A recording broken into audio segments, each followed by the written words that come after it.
여러분, 만약 매일 밤 소등 후에 젊은 간호사가 몰래 여러분의 병실에 들어온다면 어떠시겠습니까? 저는 그저 평범한 교통사고 환자였습니다.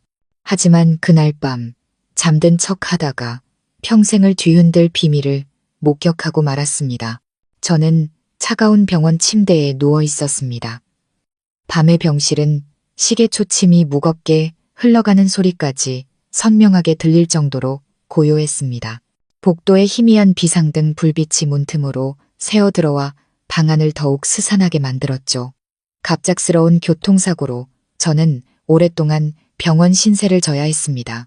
두 다리가 예전처럼 움직이지 않는다는 무력감, 그리고 정신적인 고독감은 밤마다 저를 올감에 잠 못 들게 했습니다. 아내와 아이들은 일 때문에 낮에 잠시 들르는 게 전부였고, 밤이 되면 차가운 흰 벽과 저 단둘만 남겨졌죠. 그런데 제가 입원한 지 사흘째 되던 밤부터 이상한 일이 벌어지기 시작했습니다. 정확히 밤 12시를 가리키자 복도에서 조심스러운 발소리가 들려오더니 제 병실 문 앞에서 멈췄습니다. 처음엔 간호사가 순찰을 도는 것이라 생각했습니다. 하지만 평소처럼 문을 활짝 여는 대신 누군가 들어올 수 있을 만큼만 문을 살짝 밀고 들어오는 것이었습니다. 그 사람은 불도 켜지 않고 조용히 제 침대로 다가왔습니다. 어슴푸레한 불빛 속에서 저는 그 사람이 우리 병동의 젊은 간호사라는 것을 알아봤습니다. 자그마한 체구에 선한 인상을 가진 평소 환자들을 살뜰히 챙기던 간호사였죠. 낮에는 말이 별로 없고 누가 말을 걸면 옅게 미소 짓는 게 전부였습니다. 그런데 왜 매일 밤 소등 후에 몰래 제 병실에 들어오는 걸까요?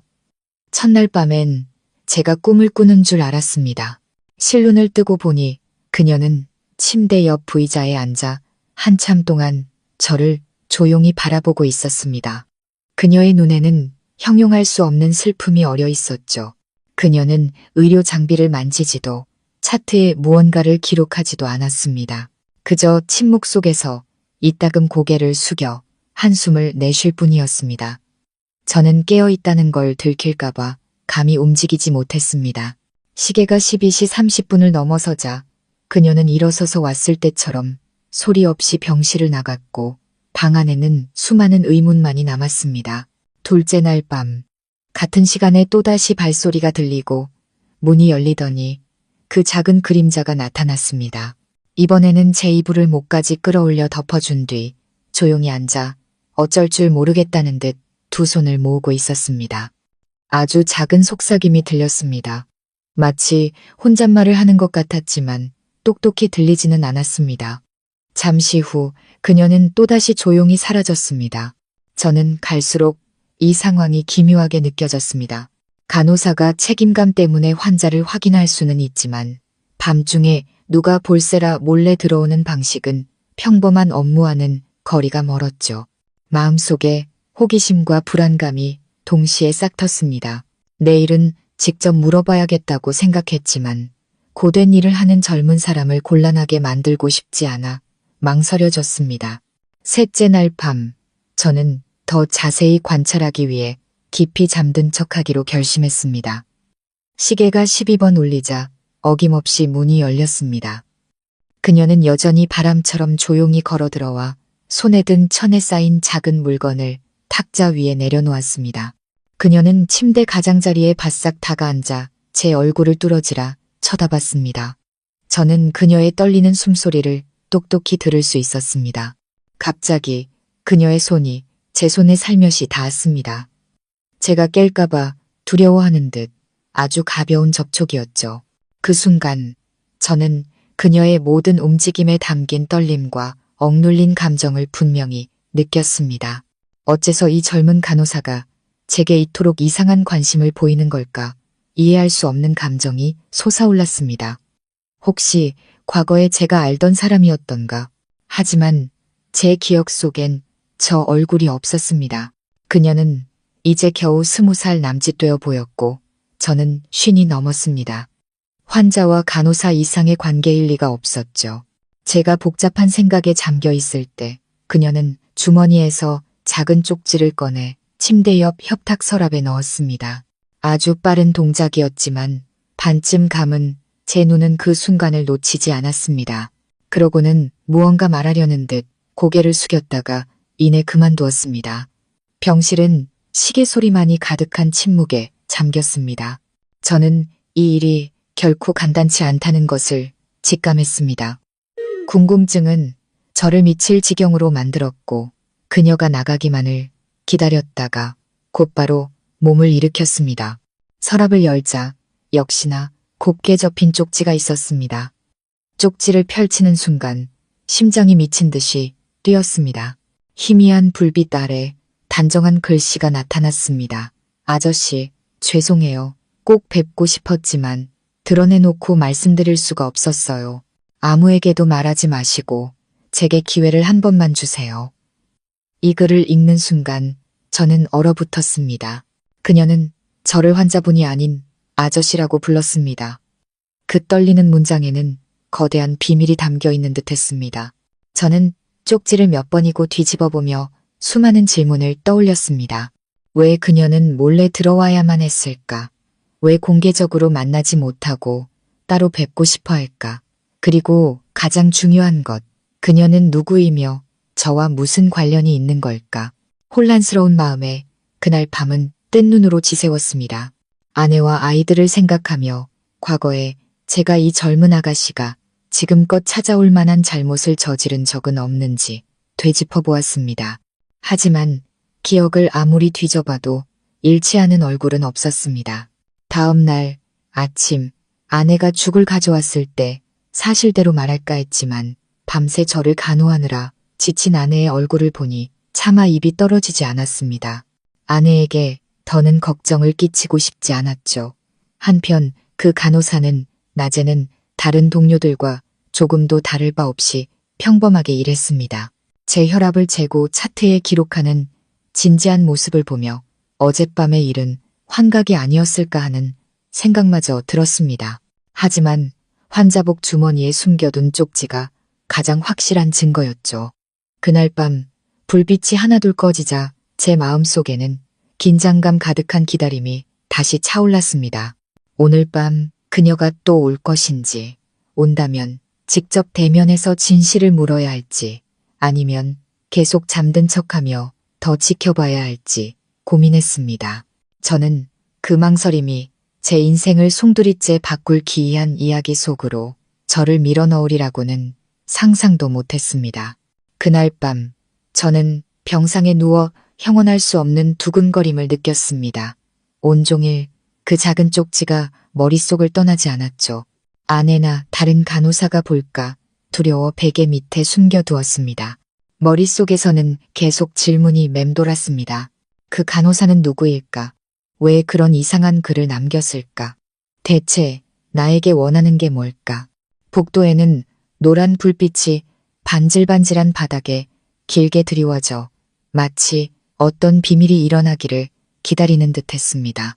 옆 침대에 김할아버지는 이미 깊이 잠들어 규칙적인 코골이가 울려 퍼졌습니다. 저는 조용히 몸을 돌려 숨을 최대한 천천히 내쉬며 어젯밤처럼 잠든 척했습니다. 심장은 터질 듯이 뛰었고 온몸의 피가 관자놀이로 쏠리는 것 같았습니다. 정확히 12시 익숙한 발소리가 다시 들리고 문틈이 열리더니 그 작은 그림자가 나타났습니다. 이번에는 더 자세히 볼 수 있었습니다. 낮에 제 혈압을 재주던 바로 그 젊은 간호사가 틀림없었습니다. 희미한 불빛에 비친 그녀의 얼굴에는 긴장감이 역력했습니다. 그녀는 문을 살며시 닫고 아주 천천히 제 침대로 다가왔습니다. 옆에 앉은 그녀의 시선은 한참 동안 제 얼굴에 머물렀습니다. 저는 그녀의 가쁜 숨소리를 똑똑히 들었습니다. 갑자기 다른 사람이 들을까 두려워하는 듯 아주 작은 떨리는 목소리가 들려왔습니다. 아저씨, 죄송해요.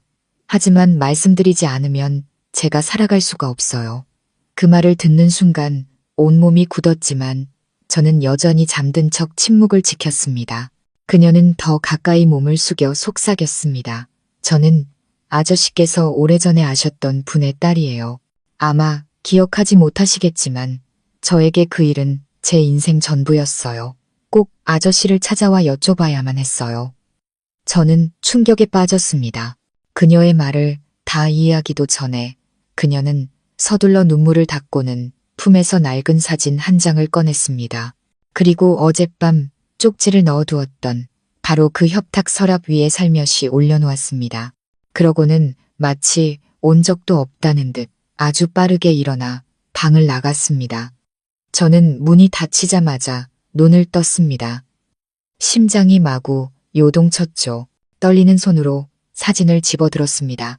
희미한 불빛 아래 누렇게 바랜 낡은 사진이 모습을 드러냈습니다.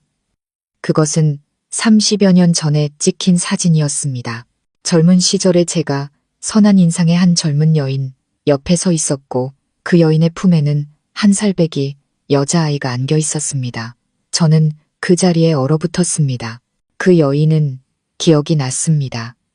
젊은 시절 같은 동네에 살던 선희 씨였습니다. 그때 저와 그녀는 그저 친구 사이로 가끔 이야기를 나눴을 뿐 그 이상의 관계는 아니었습니다. 그 후 그녀는 결혼해서 다른 곳으로 이사를 갔죠. 그토록 오랜 세월이 지난 후에 그녀와 저 사이에 어떤 연결고리가 있으리라고는 상상도 못했습니다. 그런데 왜 이 사진에 저와 그녀, 그리고 왜 나이까지 함께 있는 걸까요? 저는 그 사진을 찍었던 순간을 도무지 기억해낼 수 없었습니다. 머릿속은 온갖 생각들로 뒤엉켰습니다. 그 간호사는 자신이 오래전 사람의 딸이라고 했습니다. 설마 그녀는 자신이 선희 씨의 딸이며 왜 마치 제가 죄인이라도 되는 듯한 태도로 저를 찾아온 것일까요? 그날 밤 저는 한숨도 잘 수 없었습니다. 머릿속은 온갖 가설로 가득 찼지만 모든 것이 부족한 퍼즐 조각 같았습니다. 다음 날 아침 아내가 평소처럼 찾아왔습니다. 해숙은 다정하게 제 얼굴을 닦아주고 옷을 갈아입혀 주었습니다. 분주하게 움직이는 아내의 모습을 보니 마음이 무거워졌습니다. 모든 것을 털어놓고 싶었지만 그 간호사와 이상한 사진에 대해 이야기하려는 순간 저는 망설여졌습니다. 아내가 걱정하고 과거에 제가 무언가 숨긴 것이 있다고 의심할까 두려웠습니다. 그래서 저는 입을 굳게 다물었습니다. 그날 온종일 저는 그 젊은 간호사를 유심히 관찰했습니다. 낮 동안 그녀는 여전히 태연하게 병실을 오가며 환자들의 혈압을 재고 주사를 놓았습니다. 얼굴에는 어떤 이상한 낌새도 보이지 않았죠. 딱 한 번 그녀의 시선이 저와 마주쳤습니다. 그 순간 저는 그녀의 눈동자가 흔들리는 것을 똑똑히 보았고 그녀는 곧바로 고개를 돌렸습니다. 저는 그녀가 제 반응을 기다리고 있다는 것을 알았지만 아직은 그럴 수 없었습니다. 진실을 파악할 시간이 더 필요했습니다. 그날 밤 저는 더는 잠든 척하지 않기로 결심했습니다. 익숙한 발소리가 들려왔을 때 저는 눈을 뜨고 병실로 들어오는 그녀의 모습을 똑바로 쳐다봤습니다. 그녀는 화들짝 놀라 그 자리에 멈춰 섰고 당혹감에 눈이 동그래졌습니다. 저는 나지막이 말했습니다. 아가씨, 이리 와서 앉아요. 나 깨어 있었소. 할 말이 있다면 지금 하시오. 그녀는 몸을 떨며 천천히 의자를 끌어와 침대 옆에 앉았습니다. 손으로는 옷자락을 꽉 쥐고 있었고 아직 점기만 한 눈에는 눈물이 그렁그렁했습니다. 그녀의 목소리는 메어 있었습니다. 아저씨, 저는 하늘이에요. 선희 엄마의 딸 김하늘입니다. 엄마는 돌아가셨지만 돌아가시기 전에 꼭 아저씨를 찾아가라고 하셨어요. 엄마는 평생 품고 사셨던 질문에 답해줄 수 있는 분은 아저씨뿐이라고 하셨어요. 그 말을 듣는 순간 저는 숨이 멎는 듯 했습니다. 주변의 모든 소리가 사라졌죠. 그녀는 정말로 제가 알던 선희 씨의 딸이었습니다. 그런데 그녀의 어머니는 세상을 떠났고 왜 임종 직전에 딸에게 저를 찾아가라고 유언을 남긴 걸까요? 저는 마른 침을 삼키며 떨리는 목소리로 말했습니다. 하지만 나와 자네 어머니는 그저 이웃사촌이자 친구였을 뿐인데 왜 나를 찾아오라는 건지 이해가 안 되는군. 하늘이는 품에서 또 다른 종이 한 장을 꺼냈습니다. 이번에는 색이 바랜 편지였습니다. 그녀는 눈물을 흘리며 그것을 제 손에 쥐어주었습니다. 엄마가 이 편지를 남기셨어요. 아저씨께서 꼭 읽어보셔야 한다고요. 저도 진실이 뭔지는 모르지만 엄마 말씀을 믿어요. 이걸 읽어보시면 제가 왜 찾아왔는지 이해하게 되실 거예요. 저는 떨리는 손으로 편지를 펼쳤습니다. 삐뚤빼뚤한 글씨였지만 내용은 분명했습니다. 첫 몇 글자를 읽자마자 심장이 멎는 듯 했습니다. 그곳엔 이렇게 쓰여 있었습니다. 민준 씨, 만약 언젠가 제가 이 세상에 없게 된다면 제가 평생 숨겨왔던 모든 것을 용서해 주세요. 우리 하늘이는 자기 아빠에 대한 진실을 알아야만 해요. 저는 그 자리에 얼어붙었습니다. 식은땀이 이마에 송골송골 맺혔고 방안이 빙빙 도는 것 같았습니다. 손이 너무 떨려서 편지를 놓칠 뻔했습니다. 급하게 쓴 듯 한쪽으로 기울어진 글씨였지만 제 심장을 정통으로 때리기에는 충분히 선명했습니다. 우리 하늘이는 자기 아빠에 대한 진실을 알아야만 해요. 저는 그 문장을 몇 번이고 되뇌었습니다. 머리가 터질 것 같았죠. 제 안에서는 거대한 공포와 회의감이 파도처럼 밀려와 이미 무너져 내린 모래성을 덮쳤습니다. 제 앞에 앉은 하늘이는 빨갛게 충혈된 눈이었지만 단호한 표정으로 저를 조용히 지켜보고 있었습니다. 아마 그녀는 이 순간을 아주 오랫동안 기다려왔을 겁니다. 저는 마른 침을 삼키며 목이 맨 소리로 물었습니다. 자네는 내가 자네의 아버지라고 믿는 건가? 이 편지 말고 다른 근거라도 있나? 하늘이는 고개를 떨구었고 눈물방울이 옷깃으로 떨어졌습니다. 다른 무엇을 믿어야 할지 모르겠어요. 아저씨. 어릴 때부터 저는 엄마의 한 맺힌 눈빛 속에서 자랐어요. 엄마는 아빠에 대해 한 번도 말씀해 주신 적이 없어요. 그저 책임감 있는 분이지만 사정이 있어 곁에 있을 수 없었다고만 하셨죠. 편찮으시던 마지막 순간에야 이 편지를 제게 주시며 아저씨를 찾아가라고 하셨어요. 엄마는 아저씨의 성함을 분명히 말씀하셨어요. 저는 다른 생각은 할 겨를도 없이 엄마의 유언을 따랐을 뿐이에요. 저는 머리를 침대 헤드에 기댄 채 두 눈을 감았습니다. 젊은 시절의 모습이 스쳐 지나갔습니다. 분명 저와 선희 씨는 친구 사이였을 뿐입니다. 두 개 나란히 앉아 미래에 대한 꿈을 이야기하던 오후가 있었습니다. 저는 선희 씨의 맑은 눈망울과 청아한 웃음소리를 아직도 기억합니다. 하지만 그 후 저는 군에 입대했고 제대하고 돌아오니 그녀가 이미 결혼했다는 소식을 들었습니다. 그렇게 각자의 길을 가게 된 것이죠. 우리 사이에 우정을 넘어선 어떤 끈이 있었다고는 생각해 본 적이 없습니다. 그런데 왜 그 사진이 존재하고 왜 이 편지가 있는 걸까요? 그리고 왜 선희 씨는 제가 하늘이의 아버지라고 단언했을까요? 저는 눈을 떠 하늘이를 똑바로 쳐다봤습니다. 그녀는 길 잃은 아이처럼 누군가 손을 내밀어 주길 기다리는 듯 위태롭게 앉아 있었습니다. 제 마음 속에는 연민과 불안, 그리고 의심이 뒤섞인 이상한 감정이 피어올랐습니다. 하늘 양, 이 사진과 편지가 정말 자네 어머니께서 직접 남기신 게 확실한가? 다른 누군가가 개입한 건 아니고? 저는 단호한 목소리로 물었습니다. 하늘이는 고개를 들었고 눈빛이 반짝였습니다. 확실해요. 돌아가시기 직전에 엄마가 제 손에 직접 쥐어주시면서 한 글자 한 글자 당부하셨어요. 엄마는 많이 우셨지만 더는 설명해주지 않으셨어요. 저는 그저 엄마의 마지막 유언을 끌어안고 있을 뿐이에요. 저는 할 말을 잃었습니다. 죽은 자의 고통이 산자에게 전해지자 그 무게는 갑절이 되었습니다. 저는 하늘이의 순수함을 믿고 싶었지만 제 이성은 무언가 단단히 잘못되었다고 소리치고 있었습니다. 만약 제가 정말 그녀의 아버지라면 왜 저는 전혀 모르고 있었을까요?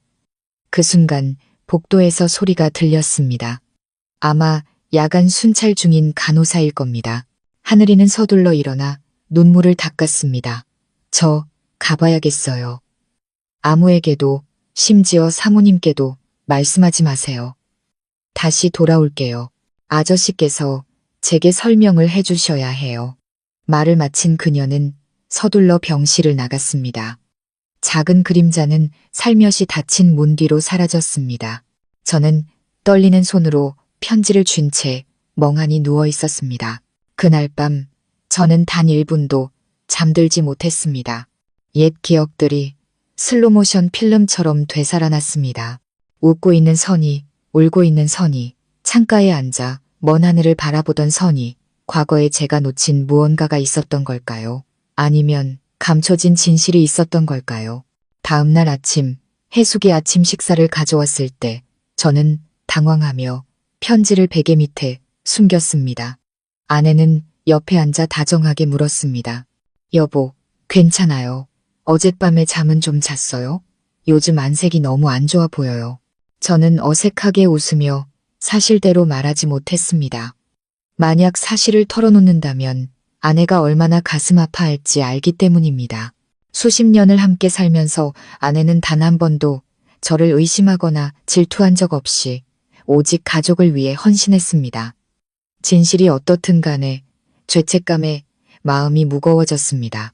오후에는 딸 미나가 들렀습니다. 아이는 학교 생활과 친구들 이야기를 제잘제잘 늘어놓았죠.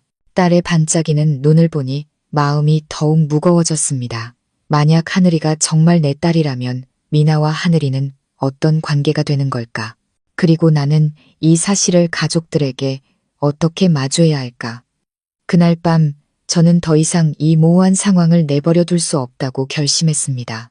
직접 마주하고 하늘이에게 모든 것을 명확히 물어봐야겠다고 다짐했습니다. 시계가 12번 울리자 문이 다시 열리고 하늘이가 들어왔습니다. 하지만 이번에는 제가 먼저 입을 열었습니다. 하늘 양, 이리 와요. 자네에게 모든 이야기를 들어야겠네. 처음부터 끝까지 모든 걸 명확히 알아야겠어. 하늘이는 잠시 멈칫하며 망설이는 눈빛을 보였지만 이내 다가와 옆에 앉았습니다. 그녀의 떨리는 손이 이불 끝을 붙잡았습니다. 그녀는 말했습니다. 엄마가 그러셨어요. 예전에 아저씨가 군에서 제대하셨을 때 마을 친구 결혼식에 함께 간 적이 있었다고요. 그날 엄마가 술에 많이 취해서 아저씨가 엄마를 집에 데려다 주셨대요. 그리고 엄마는 잊을 수 없는 하룻밤이 있었다고 하셨어요. 얼마 뒤 엄마는 임신 사실을 알게 됐지만 그때 아저씨는 이미 결혼을 준비하고 계셨고 엄마는 아저씨의 앞길을 막고 싶지 않으셨대요. 그래서 모든 고통을 혼자 짊어지기로 결심하셨다고요. 엄마는 다른 남자와 결혼했지만 그 남편은 뱃속의 아이를 받아들이지 않았어요. 그래서 두 사람은 이혼했고 그때부터 엄마는 혼자 저를 키우셨어요. 저는 그 자리에 얼어붙었습니다. 주변의 모든 소리가 멎는 듯 했습니다. 마음속에서는 혼란, 분노, 연민, 의심 등 상반된 감정들이 소용돌이쳤습니다. 저는 하늘이가 말한 그날 밤을 기억해내려 애썼지만 기억은 희미해서 아무것도 확실하지 않았습니다. 하늘 양, 자네는 어머니의 말을 믿는 건가? 다른 증거는 없나? 저는 떨리는 목소리로 물었습니다. 하늘이는 품에서 낡고 색이 바랜 은팔찌 하나를 꺼내 제 손에 쥐어주었습니다. 엄마가 그러셨어요. 이건 아저씨가 엄마에게 선물한 팔찌라고요. 엄마는 수십 년 동안 이걸 보물처럼 간직하셨어요. 이제 엄마가 제게 이걸 물려주셨어요. 저는 팔찌를 보는 순간 가슴이 철렁했습니다. 그것은 분명 제가 젊은 시절 읍내 장터에서 샀던 팔찌였습니다. 친한 친구에게 주려다가 선희 씨에게 건넸던 기억이 났습니다. 팔찌 표면에 새겨진 무늬까지 선명하게 기억났습니다. 온몸에 힘이 빠지는 것 같았습니다. 편지, 사진, 그리고 이제 이 팔찌까지 과거의 모든 흔적이 하나로 이어졌습니다. 그 증거들은 마치 날카로운 칼날처럼 제 마음을 파고들며 진실을 마주하라고 강요했습니다. 저는 하늘이를 바라보았습니다.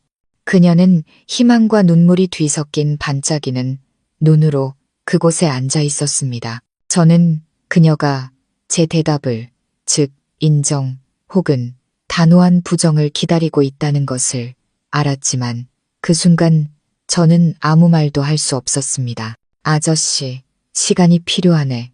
며칠만 더 생각할 시간을 주게. 이건 바로 결정할 수 있는 문제가 아니야. 힙. 하늘이는 고개를 끄덕이며 나지막이 말했습니다. 이해해요. 하지만 기억해 주세요. 엄마는 돌아가셨고 이제 저 혼자 남았어요. 저는 진실 외에는 아무것도 바라지 않아요. 그러고는 일어나 방을 나갔습니다. 방 안은 다시 어둠에 잠겼고 가슴속에서 미친 듯이 울리는 심장 소리만이 저와 함께 남았습니다. 저는 이 순간부터 제 인생이 돌이킬 수 없는 전환점을 맞았다는 것을 알았습니다. 그날 밤 이후 저는 반신반의하는 혼란스러운 상태에 빠졌습니다. 편지, 사진, 은팔찌, 모든 조각은 명확했지만 제 기억은 모든 것을 사실로 확신하기에는 충분히 선명하지 않았습니다. 어떻게 대처해야 할지, 아내와 아이들에게 털어놓아야 할지, 아니면 계속 비밀로 해야 할지 몰랐습니다. 다음 날 아침, 해숙이 따뜻한 죽 한 그릇을 들고 들어왔을 때 저는 갑자기 목이 메는 것을 느꼈습니다. 아내는 조심스럽게 죽을 내려놓고 제 이불을 정리해 주었습니다. 30년 넘게 이어진 부부의 정이 담긴 익숙하고 부드러운 손길이었습니다. 저는 아내를 바라보며 입을 열고 싶었지만 이내 그만두었습니다. 단 한마디 말이 우리 가족 전체를 산산조각 낼까 두려웠습니다. 여보, 나한테 뭐 숨기는 거 있어요? 아내가 불쑥 물으며 제 눈을 뚫어지라 쳐다봤습니다. 저는 화들짝 놀라며 당혹감을 감추려 애썼습니다. 아니요, 그냥 어젯밤에 잠을 설쳐서 좀 피곤할 뿐이요. 해숙은 살짝 한숨을 쉬었지만 더는 묻지 않았습니다. 아내는 저를 믿었습니다. 바로 그 점이 제 마음을 더욱 아프게 했습니다. 제 마음속에는 아내가 전혀 알지 못하는 거대한 폭풍이 몰아치고 있었기 때문입니다. 오후에는 아들 준서가 서울에서 내려와 저를 보러 왔습니다. 아이는 들어서자마자 이것저것 안부를 묻고는 회사 이야기를 늘어놓았습니다. 언제나처럼 활기차게 분위기를 띄우려 애쓰는 모습이었습니다.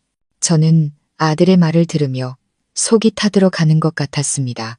준서를 보며 만약 저 진실이 밝혀진다면 배달은 누나가 있다는 사실을 알게 된 아들은 어떻게 생각할까? 저를 받아들일까? 원망할까? 하는 생각에 잠겼습니다.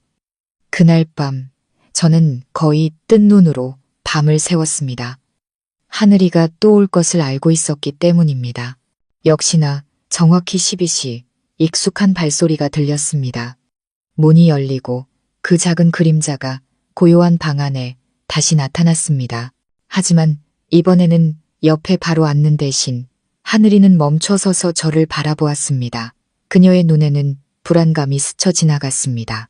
아저씨, 생각해 보셨어요? 그녀가 잠긴 목소리로 물었습니다. 저는 조용히 고개를 끄덕이고는 앉으라고 손짓했습니다. 하늘아, 자네가 내놓은 증거들을 부정하진 않겠네. 하지만 내겐 시간이 더 필요해. 이건 너무나 큰일이고 내 가족 전체와 관련된 문제야. 지금 당장 말해버리면 모든 것이 산산조각 날까 두렵구나. 내 입장을 이해해 주겠니? 하늘이는 입술을 깨물었고 눈에는 눈물이 그렁그렁했습니다. 이해해요. 하지만 저도 마냥 기다릴 수만은 없어요. 어릴 때부터 저는 세상 사람들의 손가락질 속에서 자랐어요. 사람들은 저를 아비 없는 자식이라고 불렀고 저는 수많은 모욕을 견뎌냈어요. 엄마가 돌아가시자 저는 더욱 외로워졌어요. 이제 와서 아저씨마저 침묵하신다면 저는 어디에 의지해야 하나요? 하늘이의 한마디 한마디가 칼날처럼 제 심장을 찔렀습니다. 위로의 손을 내밀고 싶었지만 두려웠습니다. 그 접촉이 저 자신조차 아직 확신하지 못하는 인정을 의미하게 될까 봐요. 저는 그저 목이 맨 채로 말할 수밖에 없었습니다. 약속하마. 너를 외면하지 않겠다. 진실이 어떻든 간에 너는 더 이상 혼자가 아닐 것이다. 하늘이는 저를 보았고 눈에는 희망의 빛이 어렸습니다. 그녀는 조용히 고개를 끄덕이고는 속삭였습니다. 고맙습니다, 아저씨. 하지만 조심하세요. 모든 일이 아저씨 생각처럼 간단하지는 않을 거예요. 진실이 밝혀지기를 원하지 않는 사람도 있으니까요. 그 말이 저를 섬뜩하게 했습니다. 다시 물어보려 했지만 하늘이는 이미 서둘러 일어나 방을 나가고 있었습니다. 저는 그곳에 누워 머릿속이 복잡하게 얽혔습니다. 진실이 밝혀지기를 원하지 않는 사람도 있다. 그 말은 무슨 뜻일까? 이 일에 관련된 다른 사람이 또 있다는 말인가? 아니면 과거에 누군가가 의도적으로 진실을 숨겼다는 뜻인가? 다음 날 저는 강 과장님을 찾아뵙기로 결심했습니다. 개인적인 일로 도움을 받고 싶은 것이 있다고 넌지시 말했죠. 강 과장님은 본래 친절한 분이라 고개를 끄덕였습니다. 박 선생님, 편하게 말씀하세요. 제가 도울 수 있는 일이라면 돕겠습니다. 저는 망설이다가 물었습니다. 혹시 두 사람 간의 유전자 검사를 비밀리에 진행하고 싶은데 병원에서 도와주실 수 있을까요? 아직 공개할 수는 없고 그저 진실을 알고 싶을 뿐입니다.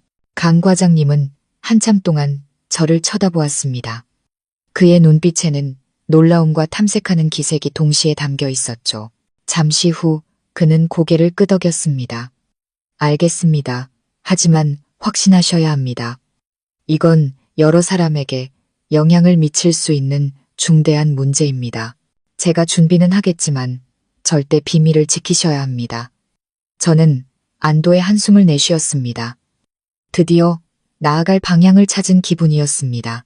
결과가 어떻든 더 이상 이 모호함 속에서 살 수는 없었습니다. 그날 오후 하늘이가 낮에 약을 나눠주러 왔을 때 저는 조용히 불렀습니다.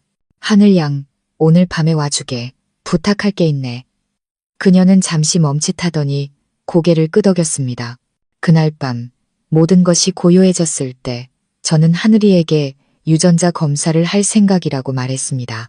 하늘이는 잠시 몸을 떨었고 그녀의 눈은 불안과 희망으로 반짝였습니다. 아저씨, 정말 그렇게 하시겠어요? 저는 단호하게 고개를 끄덕였습니다. 오직 진실만이 너와 나, 우리 모두를 자유롭게 할 수 있다. 하늘이는 입술을 깨물더니 자신의 머리카락 한 올을 뽑아 제게 건넸습니다.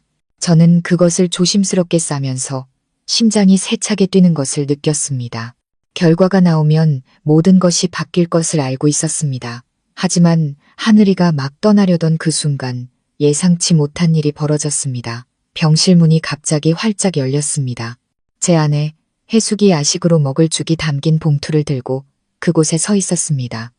아내의 시선은 저와 하늘이 사이를 오갔고 얼굴에는 당혹감이 스쳐 지나갔습니다. 여보, 이 간호사는 왜 이 시간에 여기 있는 거예요? 아내의 목소리가 떨렸습니다.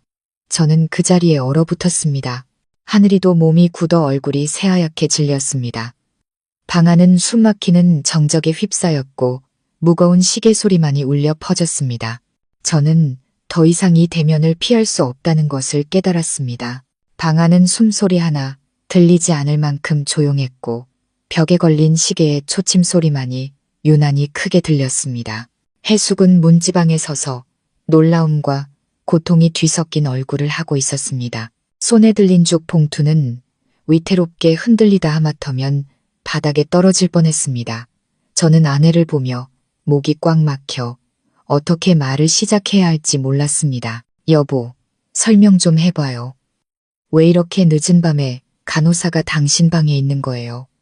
두 사람 뭘 그렇게 속삭이고 있었어요. 해숙의 목소리는 떨림과 울분이 섞여 갈라져 나왔습니다. 하늘이는 고개를 푹 숙인 채 옷자락만 꽉 쥐고 아무 말도 하지 못했습니다. 저는 심호흡을 하며 간신히 평정을 되찾으려 애썼습니다. 여보, 우선 진정해요. 내 말부터 들어봐. 당신이 생각하는 그런 게 아니오. 해숙은 한 걸음 다가서며 눈물을 글썽였습니다. 그럼 뭔데요? 당신은 아파 누워있고 나는 밤낮으로 걱정하는데 당신은 밤에 몰래 간호사를 만나고 있었어요. 나한테 뭘 숨기는 거예요.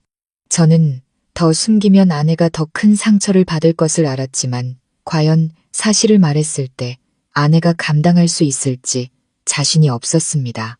잠시 망설인 끝에 저는 조심스럽게 입을 열었습니다. 여보, 내 말을 들어줘. 이 사람은 하늘이라고 하오. 그냥 평범한 간호사가 아니오. 하늘이가 나를 찾아온 건 과거의 한 일 때문인데 나 자신도 아직 진실을 잘 모르는 일이오. 해숙은 미간을 찌푸리며 의심 가득한 눈초리로 저를 쳐다봤습니다. 과거요? 무슨 과거요? 똑바로 말해요. 저는 하늘이를 쳐다봤고 그녀는 여전히 고개를 숙인 채 어깨를 떨고 있었습니다. 제 눈짓에 하늘이는 망설이다가 작은 목소리로 말했습니다. 사모님, 저는 선희 엄마의 딸입니다.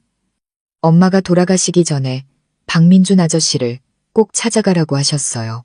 엄마는 편지와 사진, 그리고 이 팔찌를 남기시며 아저씨가 제 친아버지라고 하셨어요. 해숙은 마치 벼락이라도 맞은 듯 한 걸음 뒤로 물러섰습니다. 손에서 힘이 빠지면서 죽 봉투가 바닥으로 떨어져 사방으로 튀었습니다. 아내의 눈은 커다랗게 뜨여 있었고 분노에 찬 시선으로 저를 쏘아 보았습니다. 여보, 이게 사실이에요. 내가 당신 곁에서 산 수십 년 동안 당신은 나 몰래 숨겨둔 자식이 있었던 거예요. 저는 다급하게 손을 내저으며 목이 맨소리로 말했습니다. 아니요. 여보, 오해하지 마. 나는 단 한 번도 당신을 배신한 적이 없소. 이 일은 나도 최근에 알게 된 거요. 나 역시 너무 혼란스러워서 당신이 충격받을까봐 차마 말을 못했던 거요. 해숙은 눈물이 가득한 쓴웃음을 지었습니다. 내가 충격받을까봐 몰래 만났다고요? 당신의 법적 아내인 나를 이 사실을 가장 마지막에 알게 되는 사람으로 만들었군요. 저는 고개를 숙였습니다. 마음속은 죄책감으로 가득 찼습니다. 처음부터 말하지 않은 제 잘못이라는 것을 알았지만 모든 것이 너무 갑작스러워 저 자신조차 상황을 감당하기 힘들었습니다. 하늘이가 흐느끼기 시작했습니다. 죄송해요, 사모님. 사모님 가정을 깨뜨릴 생각은 조금도 없었어요. 저는 그저 엄마의 마지막 유언을 따랐을 뿐이에요. 저도 너무 고통스럽지만 아무것도 모르는 척할 수는 없었어요. 해숙은 하늘이를 보다가 다시 저를 향해 눈물 어린 시선을 돌렸습니다. 만약 이게 정말 사실이라면 당신은 어쩔 셈이에요. 저 아이는 받아들이고 나와 우리 아이들은 버릴 건가요? 저는 급히 고개를 저었습니다. 아니요. 아직 아무것도 확신한 게 아니요. 그래서 하늘이와 유전자 검사를 하기로 한 거요. 모든 걸 말하기 전에 확실한 진실을 알고 싶었을 뿐이요. 모호한 의심 때문에 당신과 아이들이 상처받는 걸 원치 않았소. 그 말을 듣자 해숙은 그 자리에 주저앉았습니다. 두 손으로 얼굴을 감싼 채 방 안에 울려 퍼지는 아내의 흐느낌은 제 가슴을 후벼 팠습니다. 결과가 나오지 않았음에도 하늘이의 등장은 그 자체로 아내의 마음에 깊은 상처를 냈다는 것을 알았습니다. 무거운 공기가 방 안을 짓눌렀고 하늘이가 조용히 말했습니다. 저는 이만 나가보겠습니다. 사모님께서 아저씨를 더 오해하시지 않았으면 좋겠어요. 그러고는 조용히 나가 저와 해숙만을 긴장된 방 안에 남겨두었습니다. 저는 아내 어깨에 손을 얹으려 했지만 아내는 뿌리치며 빨갛게 충혈된 눈으로 저를 보았습니다. 나는 당신과 30년 넘게 살면서 단 한 번도 의심한 적이 없어요. 오늘 나는 내가 마치 낯선 사람처럼 느껴져요. 진실이 어떻든 간에 나는 이미 상처받았어요. 그 말은 제 마음을 갈갈이 찢었습니다. 아내를 품에 안고 단 한 번도 배신한 적 없다고 말하고 싶었지만 목이 메어 말이 나오지 않았습니다. 그 후 며칠 동안 병실의 공기는 무겁게 가라앉았습니다. 해숙은 말이 줄었고 웃음도 사라졌습니다. 그저 간병인으로서의 의무를 다할 뿐이었죠. 딸 미나는 이 긴장감을 눈치채고 여러 번 물었습니다. 엄마, 아빠랑 무슨 일 있어? 엄마가 왜 이렇게 슬퍼 보여? 해숙은 억지 미소를 지으며 부인했습니다. 아무 일도 아니야. 예. 아빠가 아프니까 엄마가 걱정돼서 그래. 하지만 저는 아내의 마음속에 거대한 파도가 일고 있음을 알았습니다. 한편 하늘이는 여전히 조용히 일했고 낮에는 거리를 두었으며 밤에는 아주 잠깐 들렀다가 사라졌습니다. 우리는 다른 사람들 앞에서는 그 이야기를 꺼내지 않았습니다. 저는 이미 제 머리카락과 하늘이의 머리카락을 강 과장님께 전달해 검사를 의뢰한 상태였습니다. 결과를 기다리는 나날은 지옥 같았고 매 시간이 영원처럼 느껴졌습니다. 저는 침대에 누워 걱정에 휩싸였습니다. 만약 선희 씨의 편지대로 하늘이가 내 친딸이라면 우리 가족은 어떻게 될까? 반대로 결과가 사실이 아니라고 나온다면 평생 엄마의 말을 믿어온 하늘이는 얼마나 큰 고통을 겪게 될까? 어느 날 저녁, 해숙이 제 옆에 앉아 떨리는 목소리로 물었습니다. 여보, 만약 정말 그 아이가 당신 딸이라면 어쩔 셈이에요? 나를 버릴 건가요? 저는 아내의 손을 꽉 잡으며 목이 맨 채로 말했습니다. 아니요, 당신은 내 아내고 내 평생의 동반자요. 무슨 일이 있어도 당신을 버리지 않아. 만약 하늘이가 정말 내 딸이라면 그 아이도 내 핏줄이니 부정할 수는 없겠지. 하지만 그게 당신을 배신했다는 뜻은 아니요. 나는 그저 진실을 밝히고 함께 이겨내고 싶을 뿐이요. 해숙은 조용히 눈물을 흘렸습니다. 저는 아내의 손을 더 꽉 잡으며 제 진심이 전해지기를 바랐습니다. 그 후 며칠 동안 저와 아내는 무거운 기다림 속에서 살았습니다. 하늘이 역시 저를 볼 때마다 눈빛에 갈망과 두려움이 뒤섞여 있었습니다. 그녀 또한 저 못지않게 고통받고 있음을 알았습니다. 그리고 마침내 그날이 왔습니다. 강 과장님이 저를 따로 불러 결과를 알려주겠다고 한 날이었습니다. 저는 그곳에 앉아 심장이 터질 듯이 뛰었고 손은 땀으로 축축했습니다. 과장님은 저를 보며 엄숙한 표정으로 결과지가 담긴 서류를 제 쪽으로 조용히 밀었습니다. 박 선생님, 진실이 밝혀졌습니다. 마음의 준비를 하십시오. 저는 떨리는 손으로 서류를 열었고 차가운 글자들이 눈앞에 나타나자 시야가 흐려졌습니다. 저는 떨리는 손으로 서류를 쥔 채 한 글자 한 글자 선명하게 밝힌 글씨를 보았습니다. 그것은 마치 제 마음속에 깊이 새겨지는 칼날 같았습니다. 유전자 검사 결과 저와 하늘이 사이의 친자 관계 확률은 99.9%로 확인되었습니다.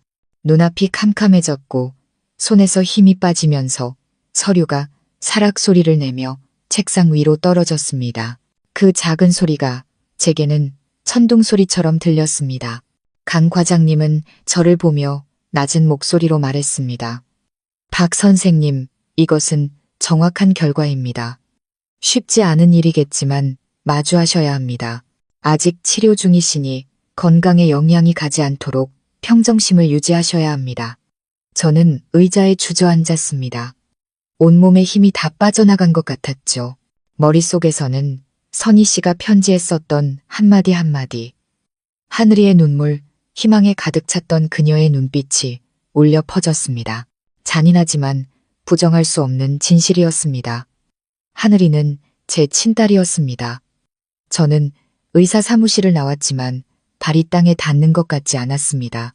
병원 복도는 끝없이 길었고 노란 불빛은 공간을 더욱 무겁게 만들었습니다.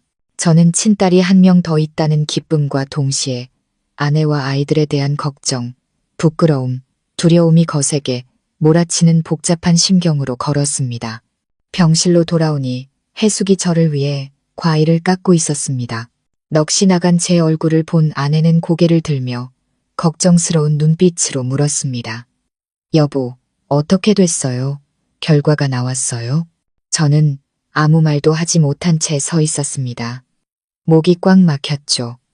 해숙은 과도를 내려놓고 저를 뚫어지라 쳐다봤습니다. 말을 해봐요. 그렇게 침묵만 지키면 내가 견딜 수가 없어요. 저는 무겁게 한숨을 쉬며 고개를 숙였습니다. 여보, 결과는 하늘이가 내 친딸이 맞다고 나왔소.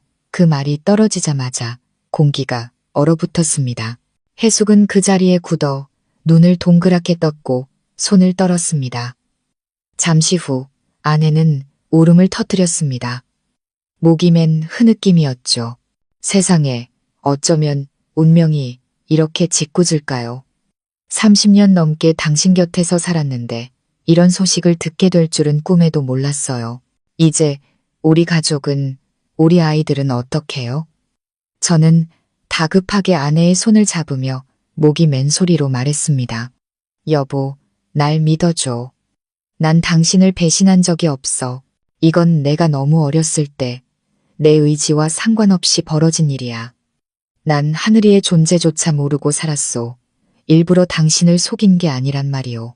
이제 진실이 밝혀졌으니 부디 함께 이겨낼 기회를 주시오. 해숙은 흐느끼며 눈물을 제 손등 위로 뚝뚝 떨어뜨렸습니다. 아내는 제 손을 뿌리치고 고개를 돌렸습니다. 당신이 일부러 그런 게 아니란 건 알아요. 하지만 내가 얼마나 아픈지 알아요. 평생 부부의 정을 지키며 살았는데 당신은 나를 이런 상황에 빠뜨렸어요. 방 안의 공기는 숨막힐 정도로 무겁게 가라앉았습니다. 저는 조용히 앉아 가슴이 찢어지는 듯한 고통을 느꼈습니다. 다음 날 오후 하늘이가 병실로 찾아왔습니다. 그녀는 여전히 하얀 간호사복을 입고 머리를 단정하게 묶었지만 눈에는 불안감이 가득했습니다. 저를 보자 그녀는 조용히 입을 열었습니다. 아저씨, 결과가 나왔나요? 저는 피하지 않고 고개를 끄덕였습니다. 하늘이는 숨을 참았고 두 손을 마주 잡은 채 얼굴이 새하얗게 질렸습니다. 저는 천천히 말했습니다. 그래, 하늘아, 너는 내 딸이다. 그 순간 하늘이의 눈이 커지며 눈물이 주르륵 흘러내렸습니다. 그녀는 제 침대 옆에 무릎을 꿇고 앉아 흐느꼈습니다. 아빠, 드디어 아빠라고 한번 불러보네요. 엄마는 틀리지 않았어요. 평생 모욕을 참고 살았는데 오늘 드디어 답을 얻었어요. 저는 목이 메어 떨리는 손을 들어 하늘이의 어깨에 얹었습니다. 핏줄의 따뜻함과 동시에 수십 년간의 단절이 낳은 찢어지는 고통이 뒤섞인 이상한 감정이 솟구쳤습니다. 친딸이 아버지의 사랑 없이 살아왔다는 사실에 조금 더 일찍 알지 못했던 것이 한스러웠습니다. 하지만 그 짧은 기쁨은 곧 검은 구름에 뒤덮였습니다. 해숙이 방구석에 서서 눈물 가득한 얼굴로 그 모습을 지켜보고 있었습니다. 아내는 아무 말 없이 그저 저와 하늘이를 번갈아 쳐다볼 뿐이었습니다. 그 눈빛에는 서운함과 분노가 뒤섞여 공간을 숨막히게 만들었습니다. 하늘이는 해숙을 돌아보며 갈라지는 목소리로 말했습니다. 사모님, 죄송해요. 사모님의 행복을 빼앗을 생각은 없었어요. 저는 그저 제 아버지가 누구인지 알고 싶었고 기댈 곳이 필요했을 뿐이에요. 저를 미워하지 마세요. 해숙은 울음을 터뜨리며 고개를 돌렸습니다. 아내의 마음속에 폭풍이 몰아치고 있음을 알았습니다. 며칠 후 이 소식은 준서와 미나의 귀에도 들어갔습니다. 제가 두 아이를 불러 모든 것을 설명해 주자 작은 병실은 터질 듯한 긴장감에 휩싸였습니다. 준서는 놀라움과 불신이 뒤섞인 눈으로 저를 쳐다봤습니다. 아빠, 정말 그 사람이 제 누나라고요? 아빠한테 숨겨둔 자식이 있었는데 평생 가족을 속인 거예요? 미나는 와락 울음을 터뜨렸습니다. 믿을 수 없어요. 아빠는 엄마한테 한 번도 잘못한 적 없잖아요. 그런데 왜 이렇게 된 거예요? 저는 목이 메어 아이들을 바라보며 가슴이 찢어지는 것 같았습니다. 간신히 평정을 되찾고 설명했습니다. 얘들아, 아빠는 엄마를 배신한 적이 없어. 이건 아빠가 엄마와 결혼하기 전에 일어난 일이야. 하지만 과거가 너무 희미해서 아빠도 몰랐단다. 이제 진실이 밝혀졌으니 부디 너희들이 이해해주고 하늘이를 원망하지 않았으면 좋겠다. 그 아이도 너희와 같은 핏줄이란다. 준서는 미간을 찌푸리며 긴장된 목소리로 말했습니다. 하지만 엄마의 감정은 생각 안 하세요? 평생 아빠를 위해 희생하신 엄마가 이제 낯선 사람과 아빠의 사랑을 나눠야 해요. 전 쉽게 받아들일 수 없어요. 미나도 울면서 고개를 저었습니다. 전 엄마가 너무 불쌍해요. 엄마가 슬퍼서 병이라도 날까봐 무서워요. 아빠, 엄마를 더는 힘들게 하지 않겠다고 약속해 주세요. 저는 두 아이를 끌어안으며 목이 맨소리로 말했습니다. 아빠가 약속할게.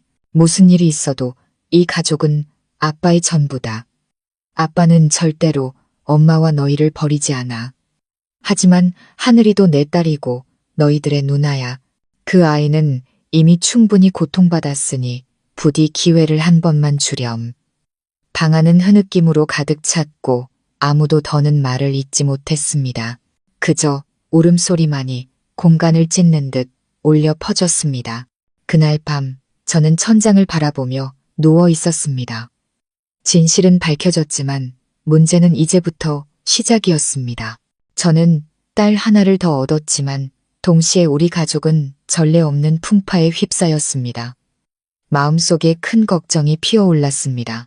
만약 가족 외에 다른 누군가가 이 사실을 알게 되면 어떡하지? 세상 사람들은 어떻게 손가락질할까? 그리고 가장 중요한 것, 과연 해숙이 이 잔인한 진실을 용서하고 받아들일 힘이 있을까? 저는 앞으로의 날들이 제 인생 최대의 시험이 될 것임을 직감했습니다. 진실이 밝혀진 그날 이후 우리 가족의 분위기는 마치 커다란 균열이 생긴 듯 했습니다. 각자 마음속에 다른 상처를 품고 누구도 속마음을 전부 털어놓지 않았습니다. 침묵은 오히려 거리를 더욱 멀게 만들었습니다. 저는 병실에 누워 익숙한 얼굴들을 보며 마음이 무거웠습니다. 해숙은 여전히 제 곁을 지켰지만 예전처럼 다정하지 않았습니다.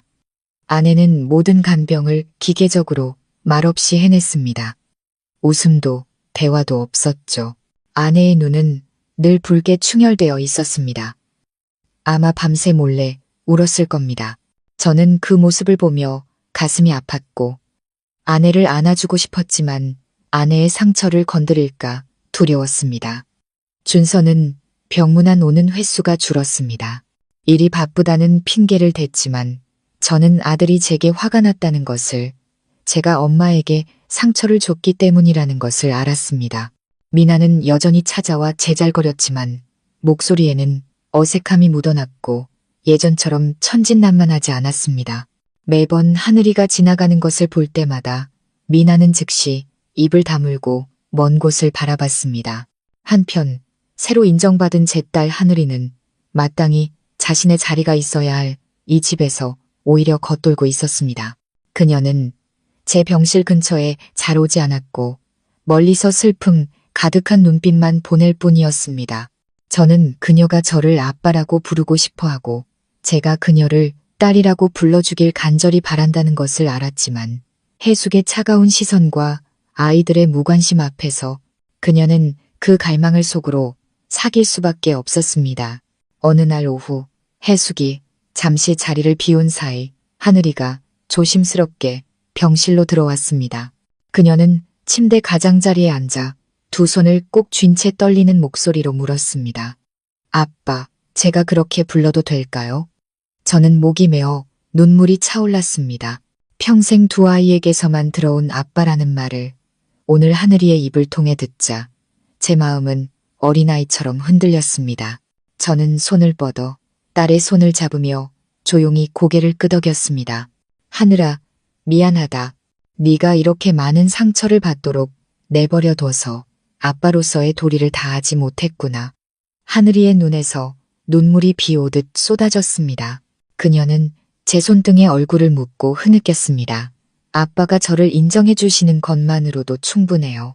평생 아빠라고 한 번 불러보고 아빠에게 인정받는 게 꿈이었어요. 이제 저는 고개 들고 살 수 있어요. 저도 울었습니다. 잃어버린 세월을 위해, 제 딸이 짊어져야 했던 고통을 위해 울었습니다. 하지만 바로 그때 문이 벌컥 열렸습니다. 해숙이 과일 봉지를 들고 들어오다 그 자리에 멈춰 섰습니다. 아내의 고통스러운 시선이 우리 두 사람에게 꽂혔습니다. 하늘이는 황급히 일어나 눈물을 닦으며 중얼거렸습니다. 저 이만 가보겠습니다.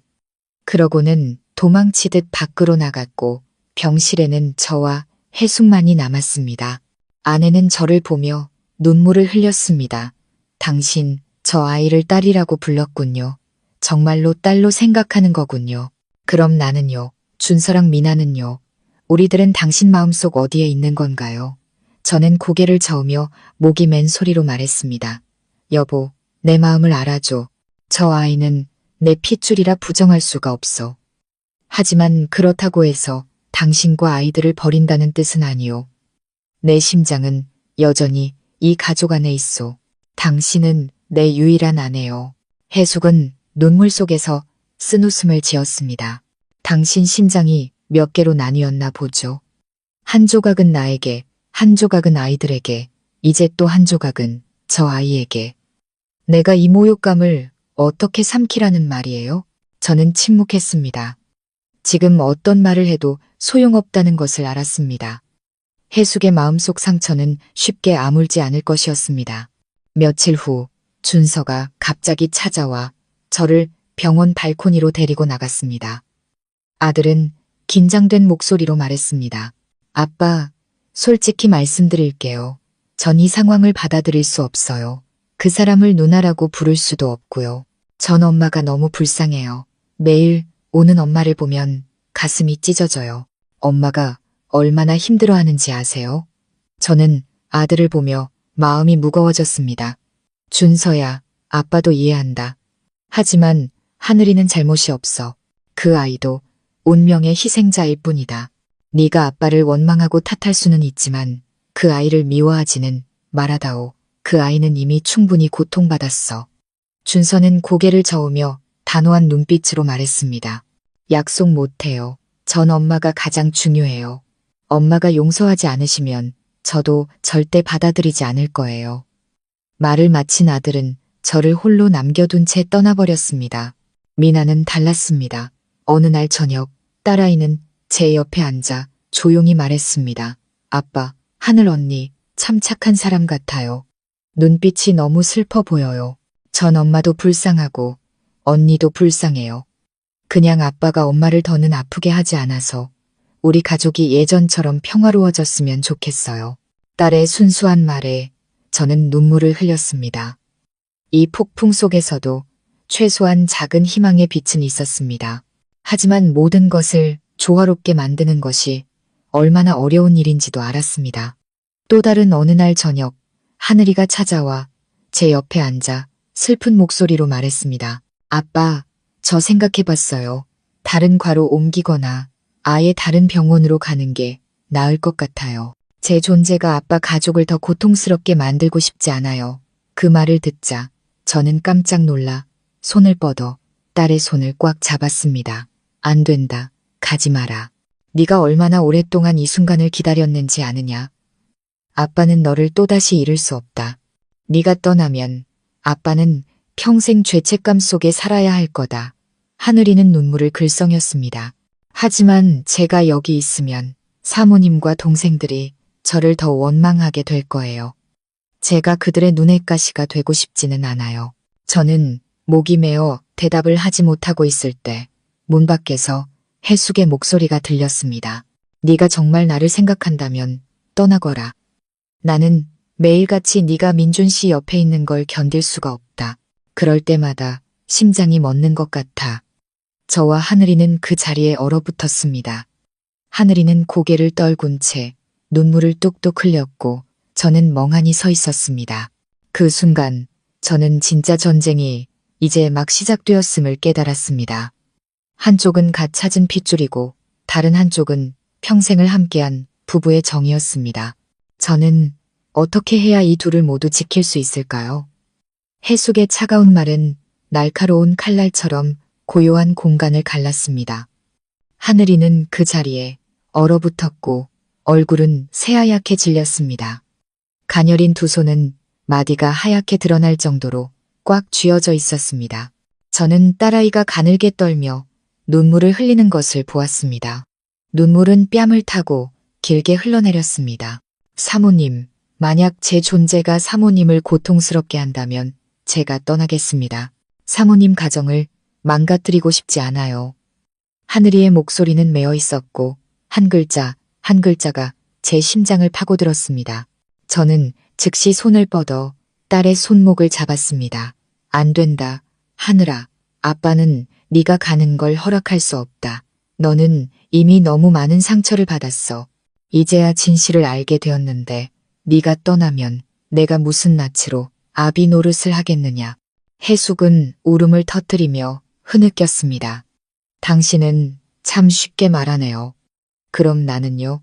당신은 내가 매일같이 당신의 숨겨둔 딸을 눈앞에서 보게 만들고 당신이 그 아이를 애틋하게 여기며 딸로 인정하는 모습을 견디게 하고 있어요. 당신 내 고통을 알기나 해요? 저는 목이 메어 눈이 시큰거렸습니다. 여보, 나도 이해하오. 하지만 하늘이는 잘못이 없어. 그 아이는 그저 희생자일 뿐이요. 만약 원망하고 싶다면 차라리 나를 원망하시오. 내가 다 받겠소. 해숙은 고개를 저으며 눈물을 뚝뚝 흘렸습니다. 당신이 받으면 뭐가 해결되는데요? 나는 이 서러움을 참을 수가 없어요. 평생 당신을 믿고 살았는데 이제 모든 게 산산조각 났어요. 내가 무너져 내릴 것만 같아요. 하늘이는 와락 울음을 터뜨리며 해숙 앞에 무릎을 꿇었습니다. 사모님, 제발 용서해 주세요. 사모님의 행복에 끼어들 생각은 없었어요. 저는 그저 아비 없는 자식이라는 말을 듣지 않으려고 아빠를 찾고 싶었을 뿐이에요. 저를 미워하지 마세요. 그냥 제가 없었던 셈 쳐주세요. 그 광경을 보는 제 심장은 찢어질 듯 아팠습니다. 한쪽은 평생을 함께한 아내, 다른 한쪽은 갓 찾은 핏줄. 저는 두 사람 모두에게 죄인이 된 기분이었고 어떻게 해야 모두를 만족시킬 수 있을지 알 수 없었습니다. 그날 밤 하늘이가 떠난 후 저와 해숙은 아무 말도 하지 않았습니다. 아내는 병실의 작은 소파에 몸을 웅크리고 누워 등을 돌린 채 이따금씩 작게 흐느꼈습니다. 저는 아내의 갸냘픈 등을 보며 심장이 멎는 듯 했습니다.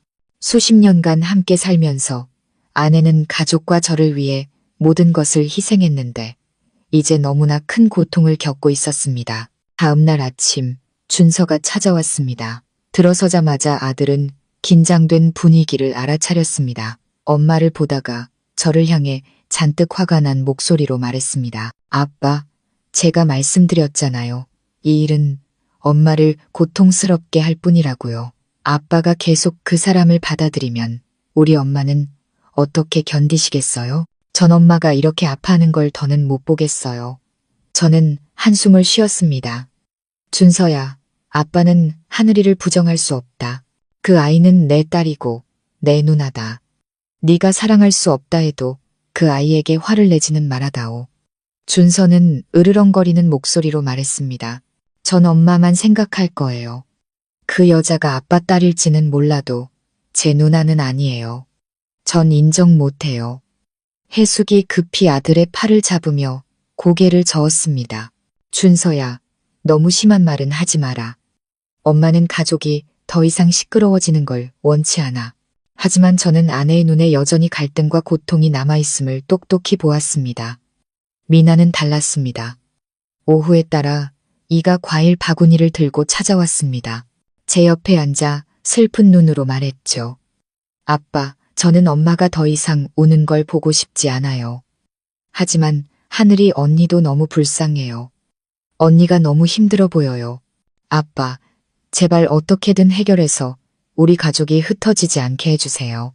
딸의 말을 듣자 심장이 조여왔습니다. 아직 어린아이가 너무나 큰 걱정을 짊어지고 있었습니다. 저는 딸의 머리를 쓰다듬으며 목이 맨 소리로 말했습니다. 미나야, 아빠가 노력할게. 아빠는 누구도 잃고 싶지 않단다. 하지만 말은 쉬워도 행동은 어려웠습니다. 그날 오후 하늘이가 저를 복도로 불러내 떨리는 목소리로 말했습니다.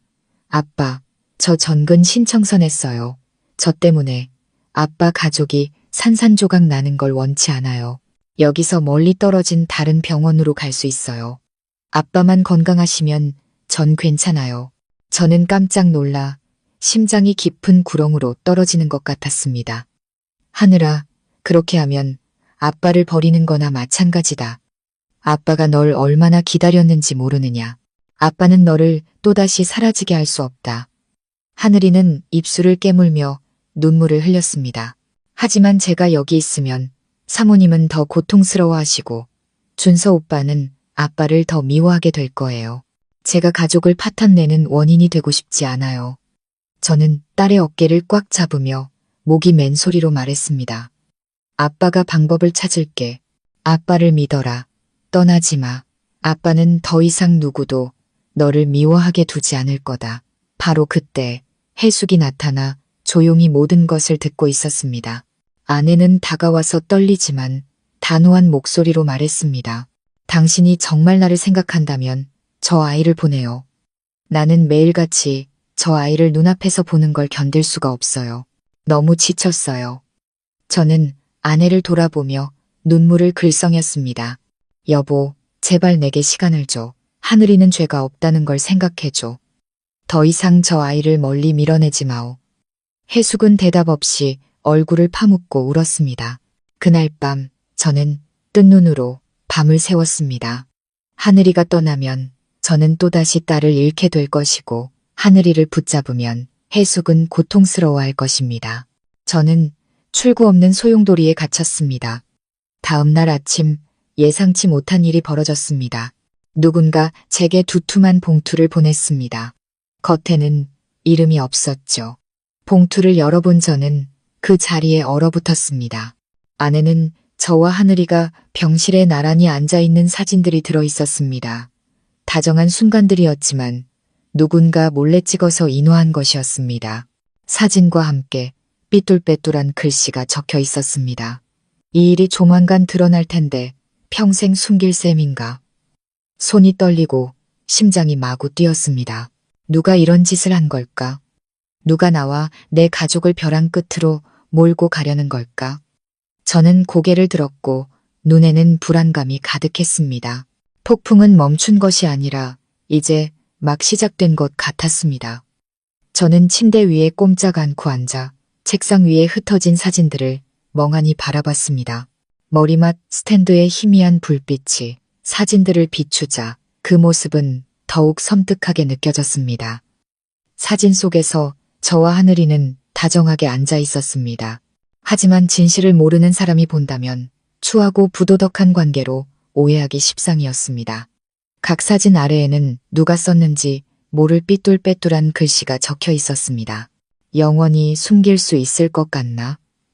곧 병원 전체, 당신 가족 모두가 알게 될 거다. 심장이 터질 듯이 뛰었고 떨리는 손으로 사진을 쥐자 식은땀이 흘렀습니다. 분명 누군가가 저와 하늘이를 음해하기 위해 의도적으로 감시하고 있었습니다. 하지만 누가, 왜, 해숙이 막 들어오다가 넋이 나간 저를 보고 미간을 찌푸렸습니다. 여보, 왜 그래요? 안색이 너무 안 좋아요.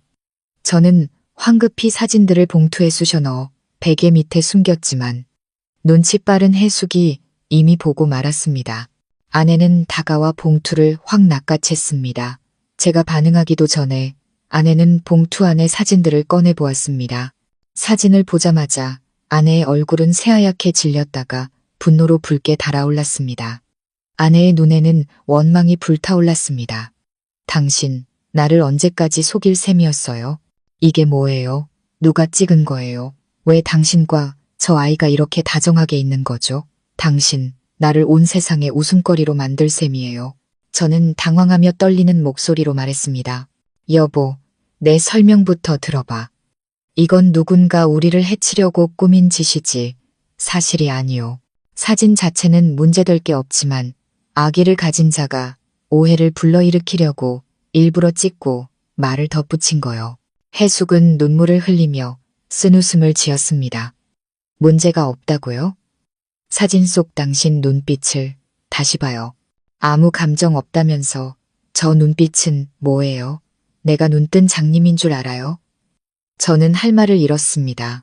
저 자신조차 그 사진 속 제 모습에서 부정하기 힘든 따뜻함을 발견했기 때문입니다. 그것은 아버지의 사랑이었지만 남들이 어찌 알겠습니까? 바로 그때 문이 벌컥 열렸습니다. 하늘이가 약 상자를 들고 들어오다가 해숙이 사진을 들고 있는 것을 보고 얼굴이 새하얗게 질렸습니다. 사모님, 저는 정말. 하늘이는 말을 더듬으며 눈물을 글썽였습니다. 해숙은 사진 뭉치를 들어보이며 날카롭게 말했습니다. 이제 와서 무슨 변명을 하겠다는 거냐? 넌 민준 씨에게 접근해서 뭘 하려는 거냐? 이 가정을 망가뜨리려는 거냐? 아니면 저 사람한테서 뭘 뜯어내려는 거냐? 넌 정말 내가 제대로 살기를 바라지 않는구나. 하늘이는 와락 울음을 터뜨리며 무릎을 꿇었습니다. 맹세코 저는 결코 나쁜 생각을 한 적이 없어요. 민준 아저씨는 제 아버지시고 저는 그저 아버지를 찾고 싶었을 뿐이에요. 이 사진들은 제가 한 짓이 아니에요. 누군가 저와 아빠를 일부러 해치려는 거예요. 딸이 바닥에 무릎 꿇고 있는 모습을 보자 가슴이 찢어질 듯 아팠습니다. 저는 나지막이 소리쳤습니다. 해숙, 그렇게 말하지 마시오. 저 아이는 내 딸이오. 잘못이 없단 말이오. 해숙은 저를 돌아보며 불타는 눈으로 말했습니다. 당신은 아직도 저 아이 편을 드는군요. 그럼 당신과 나는 대체 무슨 사이예요? 선택해요. 나와 아이들이에요. 아니면 그 질문은 벼락처럼 제 귀에 꽂혔습니다. 저는 얼어붙어 입만 벙긋거릴 뿐 아무 말도 할 수 없었습니다. 하늘이는 흐느끼며 일어나 밖으로 뛰쳐나갔습니다. 다급한 발소리가 복도 전체에 울려 퍼졌습니다. 저도 따라가고 싶었지만 약해진 다리는 움직여주지 않았습니다. 해숙은 의자에 주저앉아 두 손에 얼굴을 묻고 아이처럼 흐느꼈습니다. 그날 밤 저는 스트레스로 거의 정신을 잃을 뻔했습니다. 머릿속은 온통 뒤죽박죽이었습니다. 하늘이가 안쓰럽고 해숙이 가여웠으며 함정을 파놓은 정체 모를 누군가에게 분노가 치밀었습니다. 진실을 밝히지 않으면 우리 가족이 무너질 것을 알았습니다. 다음 날 저는 준서를 불러 사진들을 보여주었습니다. 준서는 한참 사진을 보더니 이를 갈며 말했습니다. 아빠, 알겠어요. 이건 하늘이 누나가 한 짓이 아니에요. 하지만 분명 누군가 아빠를 모욕하려 하고 있어요. 제가 배우를 찾아내겠습니다. 저는 고개를 끄덕이며 마음이 조금 가벼워지는 것을 느꼈습니다. 적어도 준서는 더 이상 하늘이를 미워하는 눈으로 보지 않았습니다. 아마 아들도 누나가 억울하다는 것을 깨달았을 겁니다. 그날 오후 미나가 제게 속삭였습니다.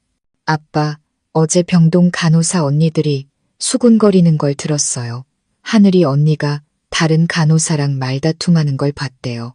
이름이 아마 미영 언니랬나? 그 언니가 한 짓일지도 모른대요.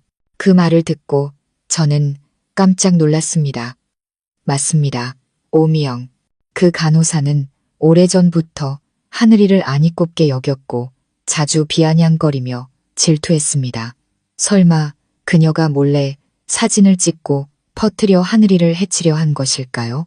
그날 밤 저는 이 사실을 하늘이에게 말해주었습니다. 그녀는 목이 메어 말했습니다. 아빠, 미영 언니가 저를 싫어하는 건 맞아요.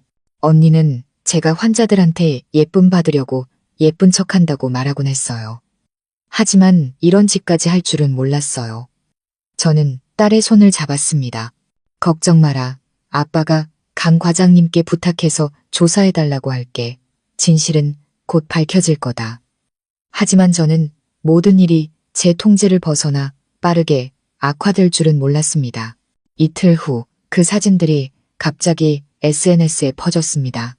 병원 전체가 술렁거렸고 사람들은 수군거리며 손가락질했습니다. 박민준 환자, 젊은 간호사와 부적절한 관계라는 소문은 불길처럼 번져나갔습니다. 해숙이 지인에게서 온 메시지를 읽고는 거의 쓰러질 뻔했습니다. 준서는 분노하며 책상을 내리쳤습니다.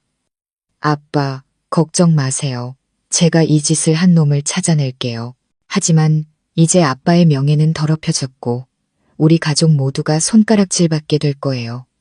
미나는 엄마를 끌어안고 흐느꼈습니다.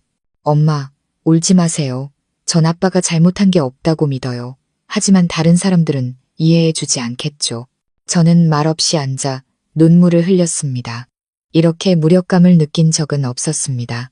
진실은 깨끗했지만 세상의 혀는 독을 품고 호기심을 채우기 위해 진실을 짓밟을 준비가 되어 있었습니다. 하늘이는 완전히 무너졌습니다. 동료들의 경멸, 어린 시선이 두려워 더는 병원에 오지 못했습니다. 밤에 그녀는 저를 찾아와 얼굴을 감싸고 울었습니다. 아빠, 죄송해요. 저 때문에 아빠와 가족들이 이런 모욕을 당하게 됐어요. 제가 아주 멀리 떠나서 더 이상 아무도 저 때문에 고통받지 않게 할게요. 저는 다급히 떨리는 딸을 끌어안았습니다. 안 된다. 네가 가면 아빠는 죽는다. 넌 잘못이 없어. 우리를 해친 그놈이 벌을 받아야지. 너는 여기 남아서 아빠와 함께 맞서야 한다. 도망치는 건 아무것도 해결해주지 않아. 하늘이는 흐느꼈지만 눈에는 희망의 빛이 스쳤습니다. 저는 딸을 붙잡으려면 모든 것을 밝혀야 한다는 것을 알았습니다. 어떤 대가를 치르더라도 배우를 찾아낼 것입니다. 제 마음속에 강한 결심이 솟아올랐습니다. 이번에는 제 명예뿐만 아니라 제 딸의 미래도 지켜야 했습니다. 소문은 불길처럼 번져 며칠 만에 병원 전체가 술렁거렸습니다. 어딜 가든 박민준 씨, 늙어서 주책이야. 젊은 간호사랑 그렇고 그런다며 하는 수군거림이 들렸습니다. 어떤 이는 혀를 차고 어떤 이는 비웃었습니다. 그 말 한마디 한마디가 바늘처럼 제 심장을 찔렀습니다. 해숙은 완전히 무너졌습니다. 아내는 사람들의 시선이 두려워 거의 외출을 하지 못했습니다. 준서는 분노에 차 여러 번 병원장실에 쳐들어가려 했지만 제가 말렸습니다. 지금 성급하게 행동하면 상황만 악화될 뿐이라는 걸 알았기 때문입니다. 미나는 매일 제 옆에 앉아 말했습니다. 아빠, 전 아빠를 믿어요. 하늘이 언니도 믿고요. 그런데 사람들은 왜 이렇게 못됐어요? 사진만 보고 멋대로 판단하잖아요. 언니가 결백하다는 걸 증명할 방법이 있으면 좋겠어요. 딸의 말은 제 결심을 더욱 굳건하게 만들었습니다. 제 딸에게 더러운 오명을 씌운 채 살게 할 수는 없었습니다. 반드시 배우를 찾아내야 했습니다. 다음 날 저는 하늘이를 불러 조용히 말했습니다. 하늘아, 마지막으로 아빠에게 다시 한번 말해주렴. 이 병원에서 너를 미워하거나 힘들게 했던 사람이 또 있었니? 하늘이는 눈물을 닦으며 조용히 고개를 끄덕였습니다. 네, 오미영 언니요. 그 언니는 선배 간호사인데 제가 강 과장님과 환자들의 신뢰를 빼앗아갔다고 생각해요. 제 면전에서 근본도 모르는 애들은 결국 아무에게도 존중받지 못한다고 여러 번 말했어요. 저는 딸의 손을 꽉 잡았습니다. 아빠 짐작이 맞았구나. 그 여자가 꾸민 짓이 틀림없어. 진정하렴. 아빠가 강 과장님께 방법을 찾아달라고 할게. 그날 오후 저는 강 과장님을 따로 만나 모든 사실을 털어놓았습니다. 그는 미간을 찌푸렸습니다. 민준 씨, 저도 소문은 들었습니다. 솔직히 관내에 하늘이를 싫어하는 사람이 많긴 하지만 미영이가 그랬을 가능성도 충분합니다. 원래 질투심이 많고 남과 비교하는 성격이거든요. 제가 조용히 조사해 보겠습니다. 저는 감사 인사를 전하며 한 줄기 희망을 품었습니다. 일주일 후 강 과장님이 충격적인 소식과 함께 돌아왔습니다. 그는 USB 하나를 책상 위에 내려놓았습니다. 사람을 시켜 병실 주변 CCTV를 확인해 봤습니다. 영상에 미영이가 여러 번 핸드폰을 들고 병실 문틈으로 몰래 사진을 찍는 모습이 선명하게 찍혔습니다. 한두 번이 아니라 여러 날 밤에 걸쳐서요. 저는 파일을 열어 영상을 확인했습니다. 심장이 세차게 뛰었죠. 역시나 미영의 모습이 선명했습니다. 하늘이가 밤에 저를 돌보러 들어올 때마다 그녀는 즉시 핸드폰을 들었고 눈에는 만족스러운 빛이 스쳤습니다. 모든 것이 명확해졌습니다. 저는 목이 맨 소리로 말했습니다. 그럼 그 여자가 우리 부녀를 해치려고 이 모든 짓을 꾸민 거군요. 강 과장님은 고개를 끄덕였습니다. 맞습니다. 하지만 민준 씨, 이건 아주 민감한 문제입니다. 공개적으로 처리하면 병원 전체의 명예에 흠집이 갈 수 있습니다. 제 생각엔 조용히 처리하는 게 좋겠습니다. 저는 침묵했습니다. 맞습니다. 공개하면 하늘이의 결백은 증명되겠지만 병원은 오명을 쓰게 될 겁니다. 그리고 해숙과 준서, 미나는 더욱 창피해야겠죠. 어떻게 해야 모두를 위할 수 있을까? 그날 밤 저는 이 사실을 하늘이에게 말해주었습니다. 그녀는 안도감과 분노가 뒤섞인 울음을 터뜨렸습니다. 아빠, 그럼 드디어 증거를 찾은 거네요. 이제 억울한 누명을 벗을 수 있겠네요. 하지만 아빠, 이 일이 알려지면 사모님께서 더 힘들어 하실 거예요. 전 사모님을 더 아프게 하고 싶지 않아요. 저는 딸을 끌어안으며 목이 메었습니다. 아빠도 안다. 하지만 우리가 영원히 침묵할 수는 없어. 적어도 내 엄마와 동생들에게 네가 잘못이 없다는 건 보여줘야 한다. 바로 그때 해숙이 들어와 모든 것을 듣고 있었습니다. 아내는 한참을 서 있다가 한숨을 쉬었습니다. 여보, 더 숨길 필요 없어요. 나 다 들었어요. 만약 정말 오미영이라는 간호사가 꾸민 짓이라면 내가 하늘이를 오해한 거군요. 하지만 여보, 설령 오해가 풀린다 해도 내 마음의 상처는 그대로예요. 받아들일 시간이 필요해요. 저는 아내의 손을 꽉 잡으며 떨리는 목소리로 말했습니다. 여보, 당신을 고통스럽게 한 내 잘못이요. 하지만 날 믿어줘. 난 결코 배신한 적이 없어. 하늘이는 아무 죄가 없으니 부디 저 아이에게 기회를 주시오. 해숙은 눈물을 글썽이며 조용히 고개를 끄덕였습니다. 다음 날 저는 준서와 미나를 불러 영상을 보여주었습니다. 준서는 한참을 침묵하다가 으르렁거렸습니다. 결국 이렇게 된 거였군요. 아빠, 제가 하늘이 누나를 원망했던 거 죄송해요. 제가 잘못했어요. 미나는 저를 끌어안으며 눈물을 흘렸습니다. 아빠, 드디어 언니의 억울함이 풀렸네요.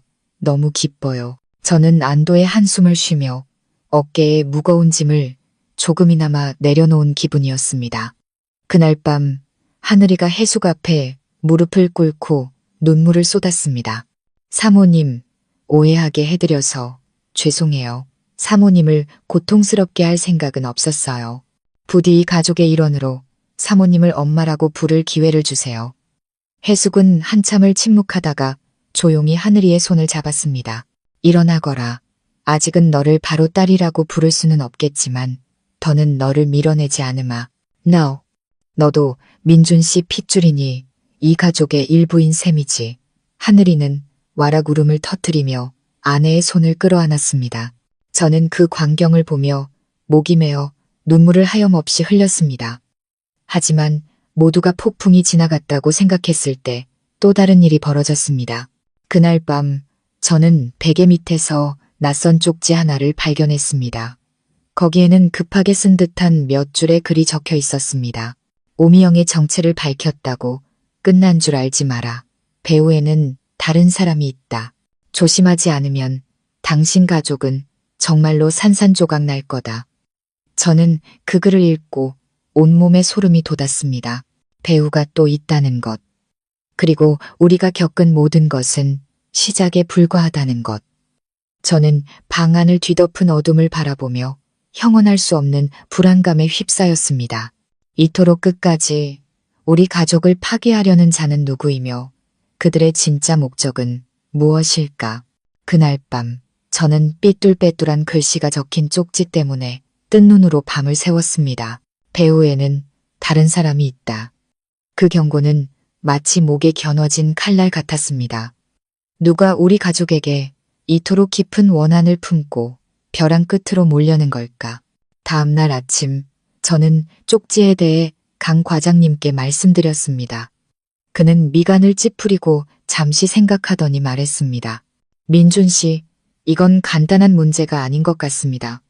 미영이가 개인적인 질투심 때문이었다면 발각된 후에 멈췄겠죠. 하지만 배우가 또 있다는 건 더 큰 음모가 있다는 증거입니다. 조심하셔야 합니다. 가족 외에는 아무도 믿지 마세요. 저는 고개를 끄덕이며 모호한 불안감을 느꼈습니다. 오후에 준서가 찾아와 주위를 살피더니 목소리를 낮춰 말했습니다. 아빠, 제가 더 알아봤어요. 오미영 간호사뿐만 아니라 이과의 다른 의사 한 명도 하늘이 누나에 대해 여러 번 험담을 했대요. 그 사람은 최진석 부과장이에요. 원래 자기 친척을 간호사로 꽂아주려고 했는데 하늘이 누나 때문에 자리가 없어져서 앙심을 품었대요. 아마 그 사람이 배후에서 조종했을 거예요. 그 말을 듣자 심장이 멎는 것 같았습니다. 병원 내 권력자가 연루되었다면 상황은 제가 상상했던 것보다 훨씬 더 복잡해질 것이었습니다. 그날 밤 하늘이가 저를 돌보러 왔습니다. 자리에 앉자마자 그녀는 울음을 터뜨렸습니다. 아빠, 요즘 과에서 아무도 저랑 말을 안 해요. 다들 저를 경멸하는 눈으로 봐요. 어떤 사람은 제가 부정한 방법으로 특혜를 받았다고 수군거려요. 더는 못 견디겠어요. 그냥 멀리, 아주 멀리 떠나버리고 싶어요. 저는 딸의 손을 꽉 잡으며 떨리는 목소리로 말했습니다. 하늘아, 포기하면 안 된다. 네가 떠나면 그들이 이기는 거야. 아빠는 그걸 용납할 수 없어. 넌 강해져야 한다. 아빠가 너와 함께 싸울게. 하늘이는 저를 보았습니다. 눈에는 눈물이 가득했지만 희망의 빛이 반짝였습니다. 다음 날 강 과장님이 비밀리에 서류철 하나를 가져다 주었습니다. 그는 작게 말했습니다. 민준 씨, 이걸 보세요. 제가 입수한 자료들입니다. 최 부과장이 여러 번 근무표를 조작해서 일부러 하늘이를 곤란한 상황에 빠뜨린 정황이 있습니다. 사진 유포건도 배후에 그의 손이 있었을 거라 의심됩니다. 마음의 준비를 하셔야 합니다. 저는 서류철을 열었습니다. 근무 기록부에는 서명이 조작된 흔적이 역력했습니다. 보면 볼수록 속이 타들어가는 것 같았습니다. 하늘이를 해치려 한 진짜 범인은 미영뿐만 아니라 자신의 권력을 이용해 음모를 꾸민 최진석이었습니다. 그날 밤 저는 이 사실을 해숙에게 말했습니다. 아내는 한참을 침묵하다가 한숨을 쉬었습니다. 여보, 만약 그게 사실이라면 하늘이가 정말 불쌍하군요. 내가 그 아이를 너무 오해했어요. 하지만 내 입장도 이해해줘요. 당장 그 아이를 딸이라고 부르기는 힘들어요. 마음의 상처가 아직 남아있거든요. 하지만 더는 그 아이를 막지는 않겠어요. 아내의 말을 듣자 마음이 한결 가벼워졌습니다. 적어도 아내는 더 이상 하늘이를 밀어내려 하지 않았습니다.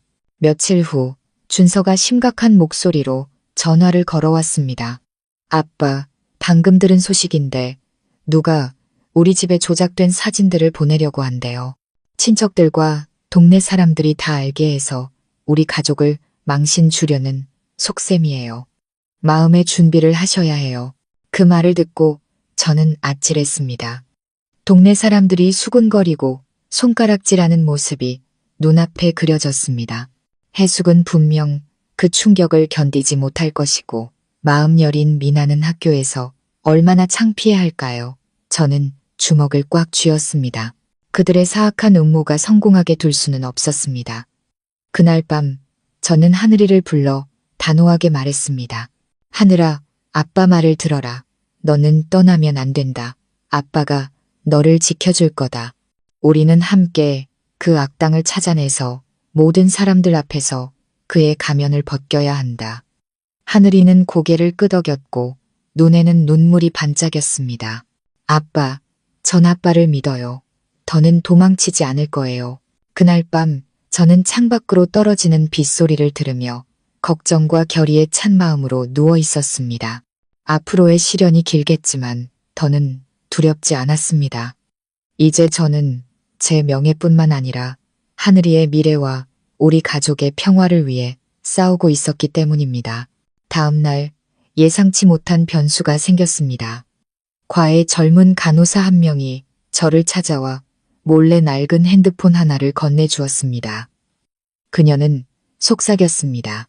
어르신, 이거 미영 언니가 당직실에 두고 간 거예요. 궁금해서 열어봤는데 어르신과 하늘이 언니 사진 앨범이 통째로 들어있더라고요. 그런데 이상한 건 낯선 번호와 주고받은 메시지가 있었어요. 전부 헛소문을 퍼뜨리고 거짓말을 꾸미는 내용이었는데 특히 그 번호가 최 부장님이라고 저장되어 있었어요. 그 말을 듣자 심장이 철렁했습니다. 저는 급히 그 간호사에게 고맙다고 말하고 준서에게 자세히 확인해달라고 부탁했습니다. 잠시 후 준서는 단언했습니다. 아빠, 더 이상 의심할 여지가 없어요. 배우는 최진석 부과장이 맞아요. 그가 미영을 자기 손발처럼 부려서 하늘이 누나를 모욕하고 승진길도 막으려 한 거예요. 아마 강 과장님 자리까지 뺏어서 과장이 되려는 속셈이었을 거예요. 저는 할 말을 잃었습니다. 더러운 사진과 소문 뒤에는 권력 다툼이라는 거대한 음모가 숨어 있었던 것입니다. 하늘이는 그저 우연히 희생양이 되었을 뿐입니다. 저녁에 저는 모든 사실을 해숙과 준서, 미나에게 말해주었습니다. 방 안은 쥐 죽은 듯 조용했습니다. 해숙은 목이 메어 말했습니다. 세상에, 그럼 그 아이는 아무 잘못이 없었던 거군요. 내가 그 아이를 오해하고 심한 말을 하고 쫓아내려 했어요. 정말 부끄럽네요. 준서는 주먹을 꽉 쥐며 결연하게 말했습니다. 아빠, 제가 아빠를 돕겠어요. 그놈이 우리 가족을 계속 해치게 둘 수 없어요. 아빠와 함께 그를 세상에 드러내겠어요. 미나는 엄마를 끌어안으며 속삭였습니다. 엄마, 이제 하늘이 언니를 믿으시죠? 언니는 정말 아빠를 찾고 싶었던 것뿐이에요. 해숙은 고개를 끄덕이며 눈물을 흘렸습니다. 그래, 이제 믿는다. 불쌍한 것, 평생 고생만 하다가 이제 와서 이런 모함까지 당하고 엄마가 더는 그 아이를 떠나게 하지 않을게. 그 말을 듣고 저는 눈물을 흘렸습니다. 마침내 우리 가족이 하늘이를 받아들이기 시작한 것입니다. 하지만 동시에 가장 큰 싸움이 아직 남아있다는 것을 알았습니다. 배우의 음모를 폭로하고 가족의 명예를 되찾아야 했습니다. 저는 준서의 굳건한 눈빛과 미나의 희망 가득한 눈빛을 보았습니다. 이제 저는 더 이상 혼자가 아니었습니다. 우리 가족은 함께 폭풍에 맞설 준비가 되어 있었습니다. 배우가 최진석 부과장이라는 것을 안 후 저는 마치 가시방석에 앉은 기분이었습니다. 하늘이는 동료들의 외면으로 힘들어했고 해숙은 딸을 오해했던 죄책감에 시달렸습니다. 준서는 진실을 밝히려는 의지에 불탔고 미나는 그저 가족의 평화를 바랐습니다. 저는 각자의 얼굴을 보며 안타까움과 걱정이 뒤섞였습니다. 어느 날 오후 준서가 의자를 끌어와 제 옆에 바싹 앉아 단호하게 말했습니다. 아빠, 미영의 핸드폰 메시지를 자세히 봤어요. 최진석이 그녀에게 사진을 찍고 헛소문을 퍼뜨리라고 지시한 게 명백해요. 반드시 세상에 알려야 해요. 그런 인간이 우리 가족의 명예를 짓밟게 둘 수는 없어요. 저는 깊이 생각하다 고개를 끄덕였습니다. 그래, 하지만 신중하게 해야 한다. 섣불리 움직이면 발뺌할 거야. 더 확실한 증거가 필요하다. 준서는 미간을 찌푸렸습니다. 아빠, 걱정 마세요. 제가 계속 지켜볼게요. 제 손으로 직접 그놈의 가면을 벗기고 싶어요. 해숙은 듣고 있다가 조용히 한숨을 쉬었습니다. 당신들은 싸울 걱정만 하지만 나는 더 이상 구설에 오를까봐 두려워요. 하지만 진실이 명확하다면 나도 하늘이의 억울함을 풀어주고 싶어요. 아내의 말을 듣자 마음이 조금 가벼워졌습니다. 아내는 이제 하늘이를 그 아이가 아닌 하늘이라고 불렀습니다. 그것만으로도 아내가 마음을 열고 있음을 알 수 있었습니다. 다음 날 준서가 소식을 전해왔습니다. 아빠, 친구들한테 알아봤어요. 최진석이 병원 기금을 횡령한 혐의가 있대요. 어떤 사람은 그가 과장 자리를 차지하려고 강 과장님의 평판을 떨어뜨리려 했고 하늘이 누나를 해친 것도 그 계획의 일부라고 하더라고요. 그 말을 듣고 저는 얼어붙었습니다. 모든 것 뒤에는 개인적인 야망이 있었고 하늘이는 그 더러운 게임의 희생양이 되었던 것입니다.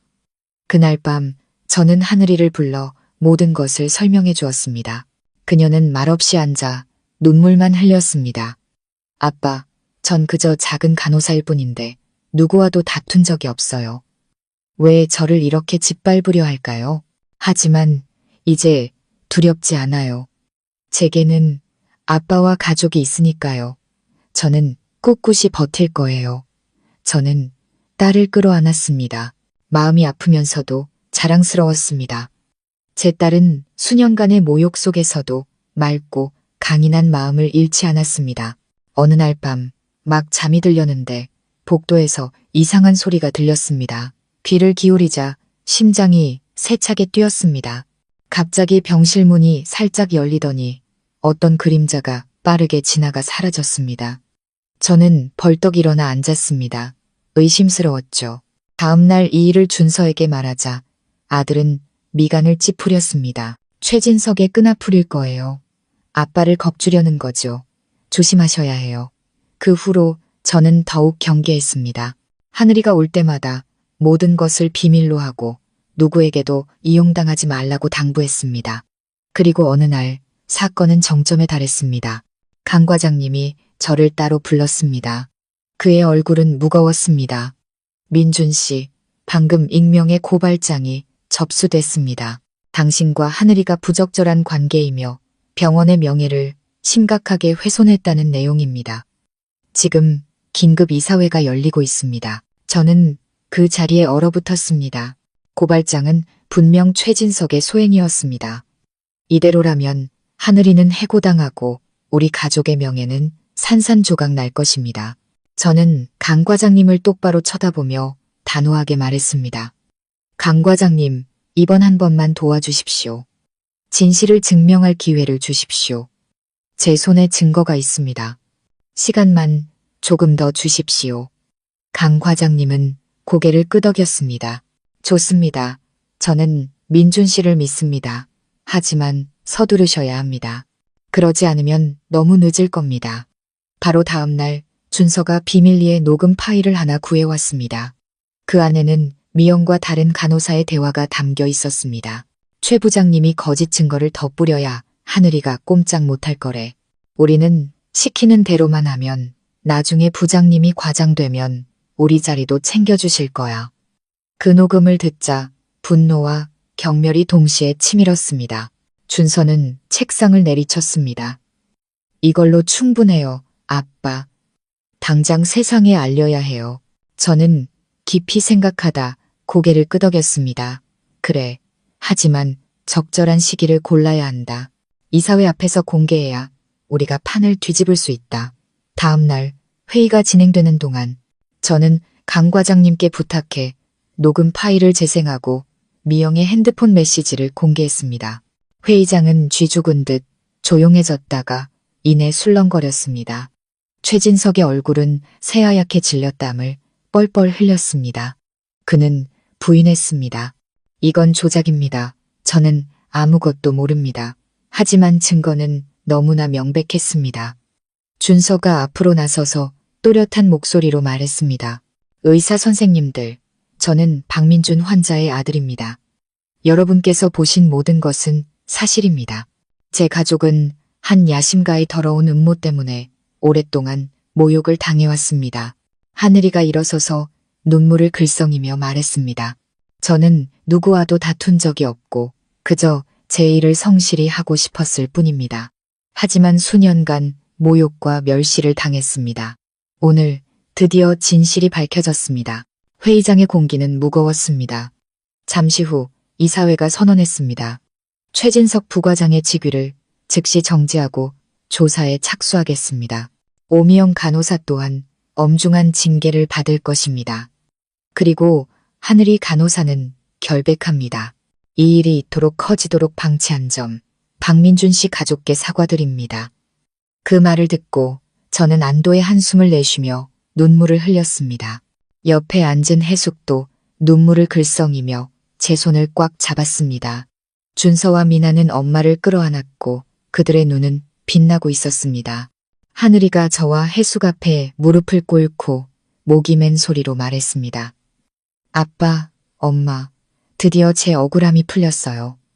저를 버리지 않아 주셔서 정말 감사합니다. 해숙은 하늘이를 끌어안으며 눈물을 쏟았습니다. 얘야, 엄마가 너를 너무 오해했구나. 이제부터 너는 내 딸이고 준서와 미나의 누나다. 엄마가 다시는 누구도 너를 함부로 대하게 두지 않을게. 그 순간 저는 가슴이 벅차오르는 것을 느꼈습니다. 수많은 폭풍이 지나가고 마침내 우리 가족은 다시 하나가 되었습니다. 하지만 마음 한편에는 여전히 걱정이 남았습니다. 최진석이 자신의 야망을 쉽게 포기할까? 그가 또 다른 음모를 꾸미고 있지는 않을까? 저는 하늘이와 가족들을 바라보며 무슨 일이 있어도 마지막 숨을 거두는 순간까지 그들을 지키겠다고 다짐했습니다. 그 운명적인 회의가 끝난 후 모든 것이 제 어깨를 짓누르던 천근만근의 짐을 내려놓은 듯 했습니다. 최진석은 조사를 받게 되었고 SNS를 달구던 악성 루머도 진실이 공표되자 점차 사라졌습니다. 병원은 공식적으로 하늘이의 결백을 밝혔습니다. 의심의 눈초리로 딸을 보던 동료들은 이제 고개를 숙여 사과했습니다. 하지만 저는 하늘이의 마음속 상처가 금방 아물지 않으리라는 것을 알았습니다. 그곳에는 고통과 모욕의 깊은 흔적이 남아 있었습니다. 저는 병실에 누워 있었습니다. 창문으로 들어오는 오후의 노란 햇살이 과일을 깎고 있는 해숙의 온화한 얼굴을 비추었습니다. 아내는 저를 돌아보며 부드럽게 미소 지었습니다. 아주 오랜만에 보는 미소였습니다.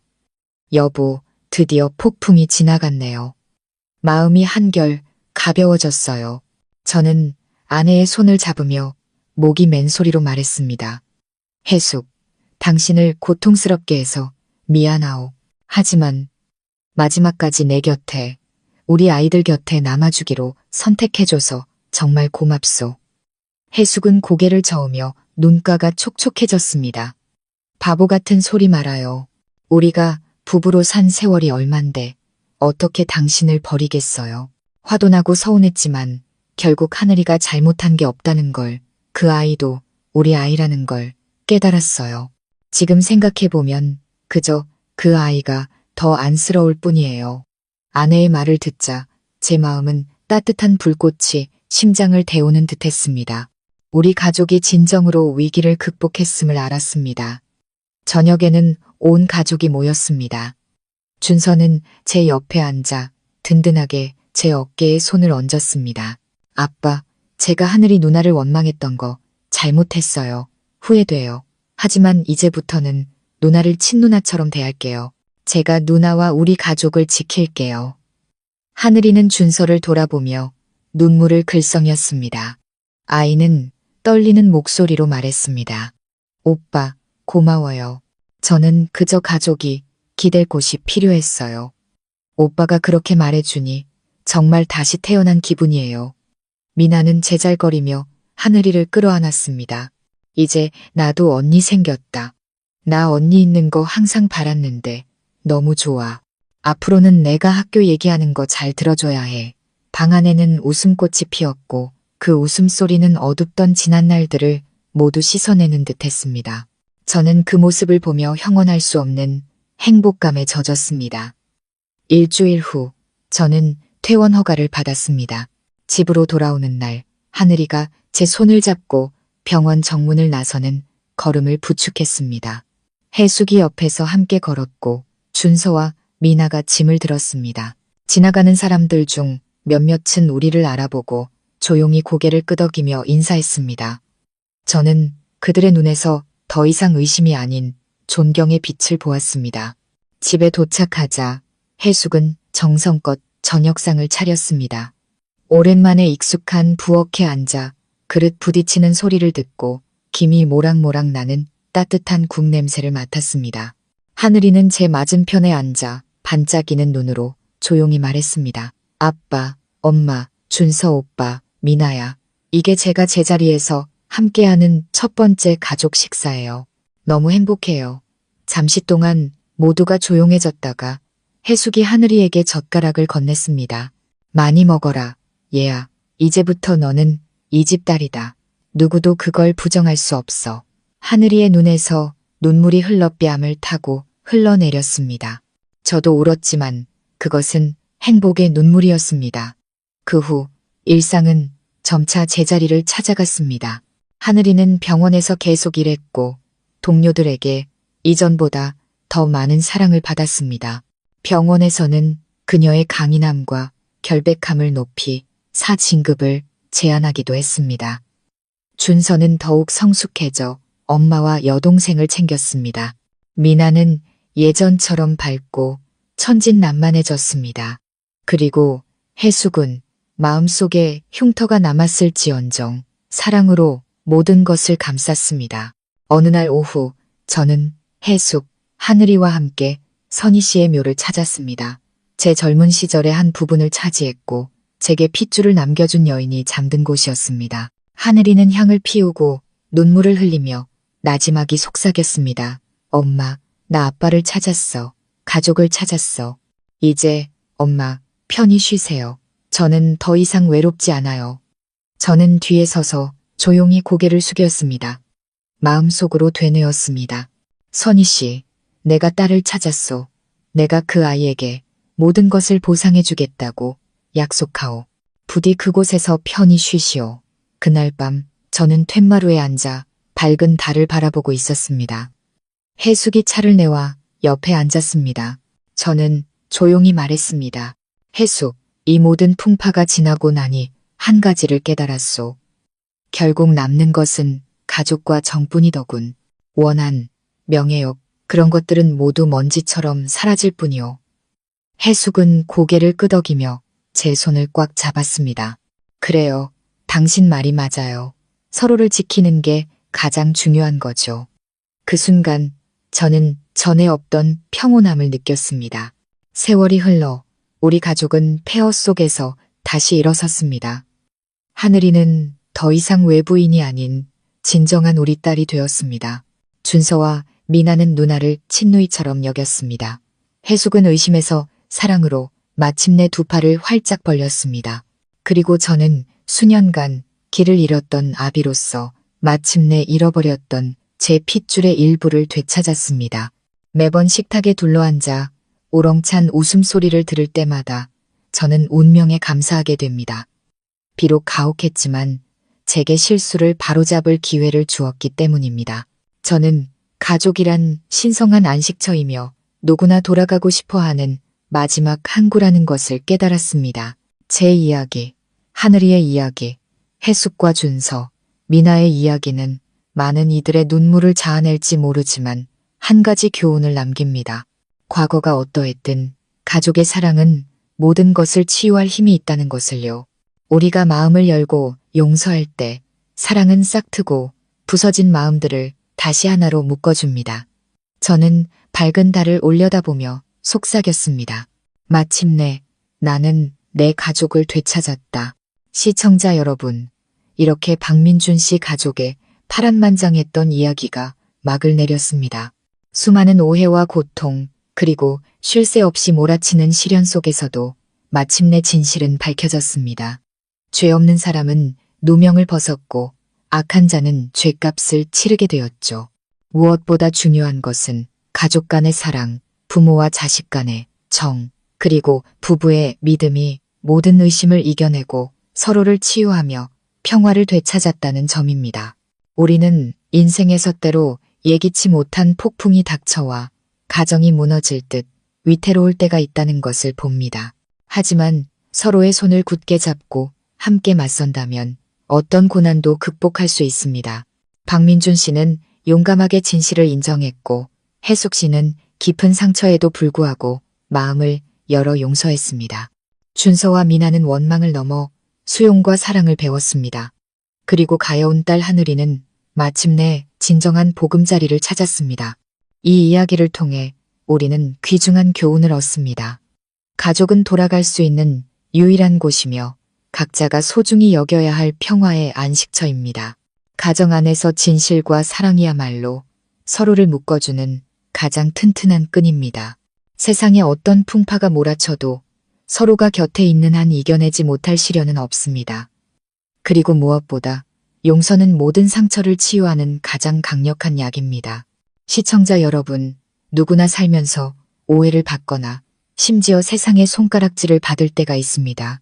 하지만 꿋꿋하게 살아가며 정과 의리를 지킨다면 언젠가는 정당한 평가를 받게 될 것이라 믿으십시오. 중요한 것은 곁에 있는 사람을 소중히 여기고 잃어버린 후에야 후회하는 일이 없도록 하는 것입니다. 오늘 이야기가 여러분께 깊은 생각의 여지를 남겼다면 영상 아래에 댓글로 여러분의 감상을 남겨주세요. 혜숙 씨의 용서에 대해 어떻게 생각하시나요? 하늘이가 마침내 가족의 일원으로 인정받는 모습에 감동하셨나요? 함께 이야기하며 서로를 더 깊이 이해하는 시간을 가졌으면 합니다. 채널 구독과 알림 설정을 잊지 마시고 앞으로 저희가 들려드릴 감동적인 가족과 사람의 이야기도 놓치지 마세요. 여러분의 구독과 공유 하나하나가 저희에게는 인간미 넘치는 이야기를 계속해서 만들어 나갈 큰 힘이 됩니다. 이 이야기를 처음부터 끝까지 함께 해주신 여러분께 진심으로 감사드립니다. 늘 건강하시고 평안하시길, 그리고 여러분의 가정이 항상 사랑으로 가득하기를 기원합니다.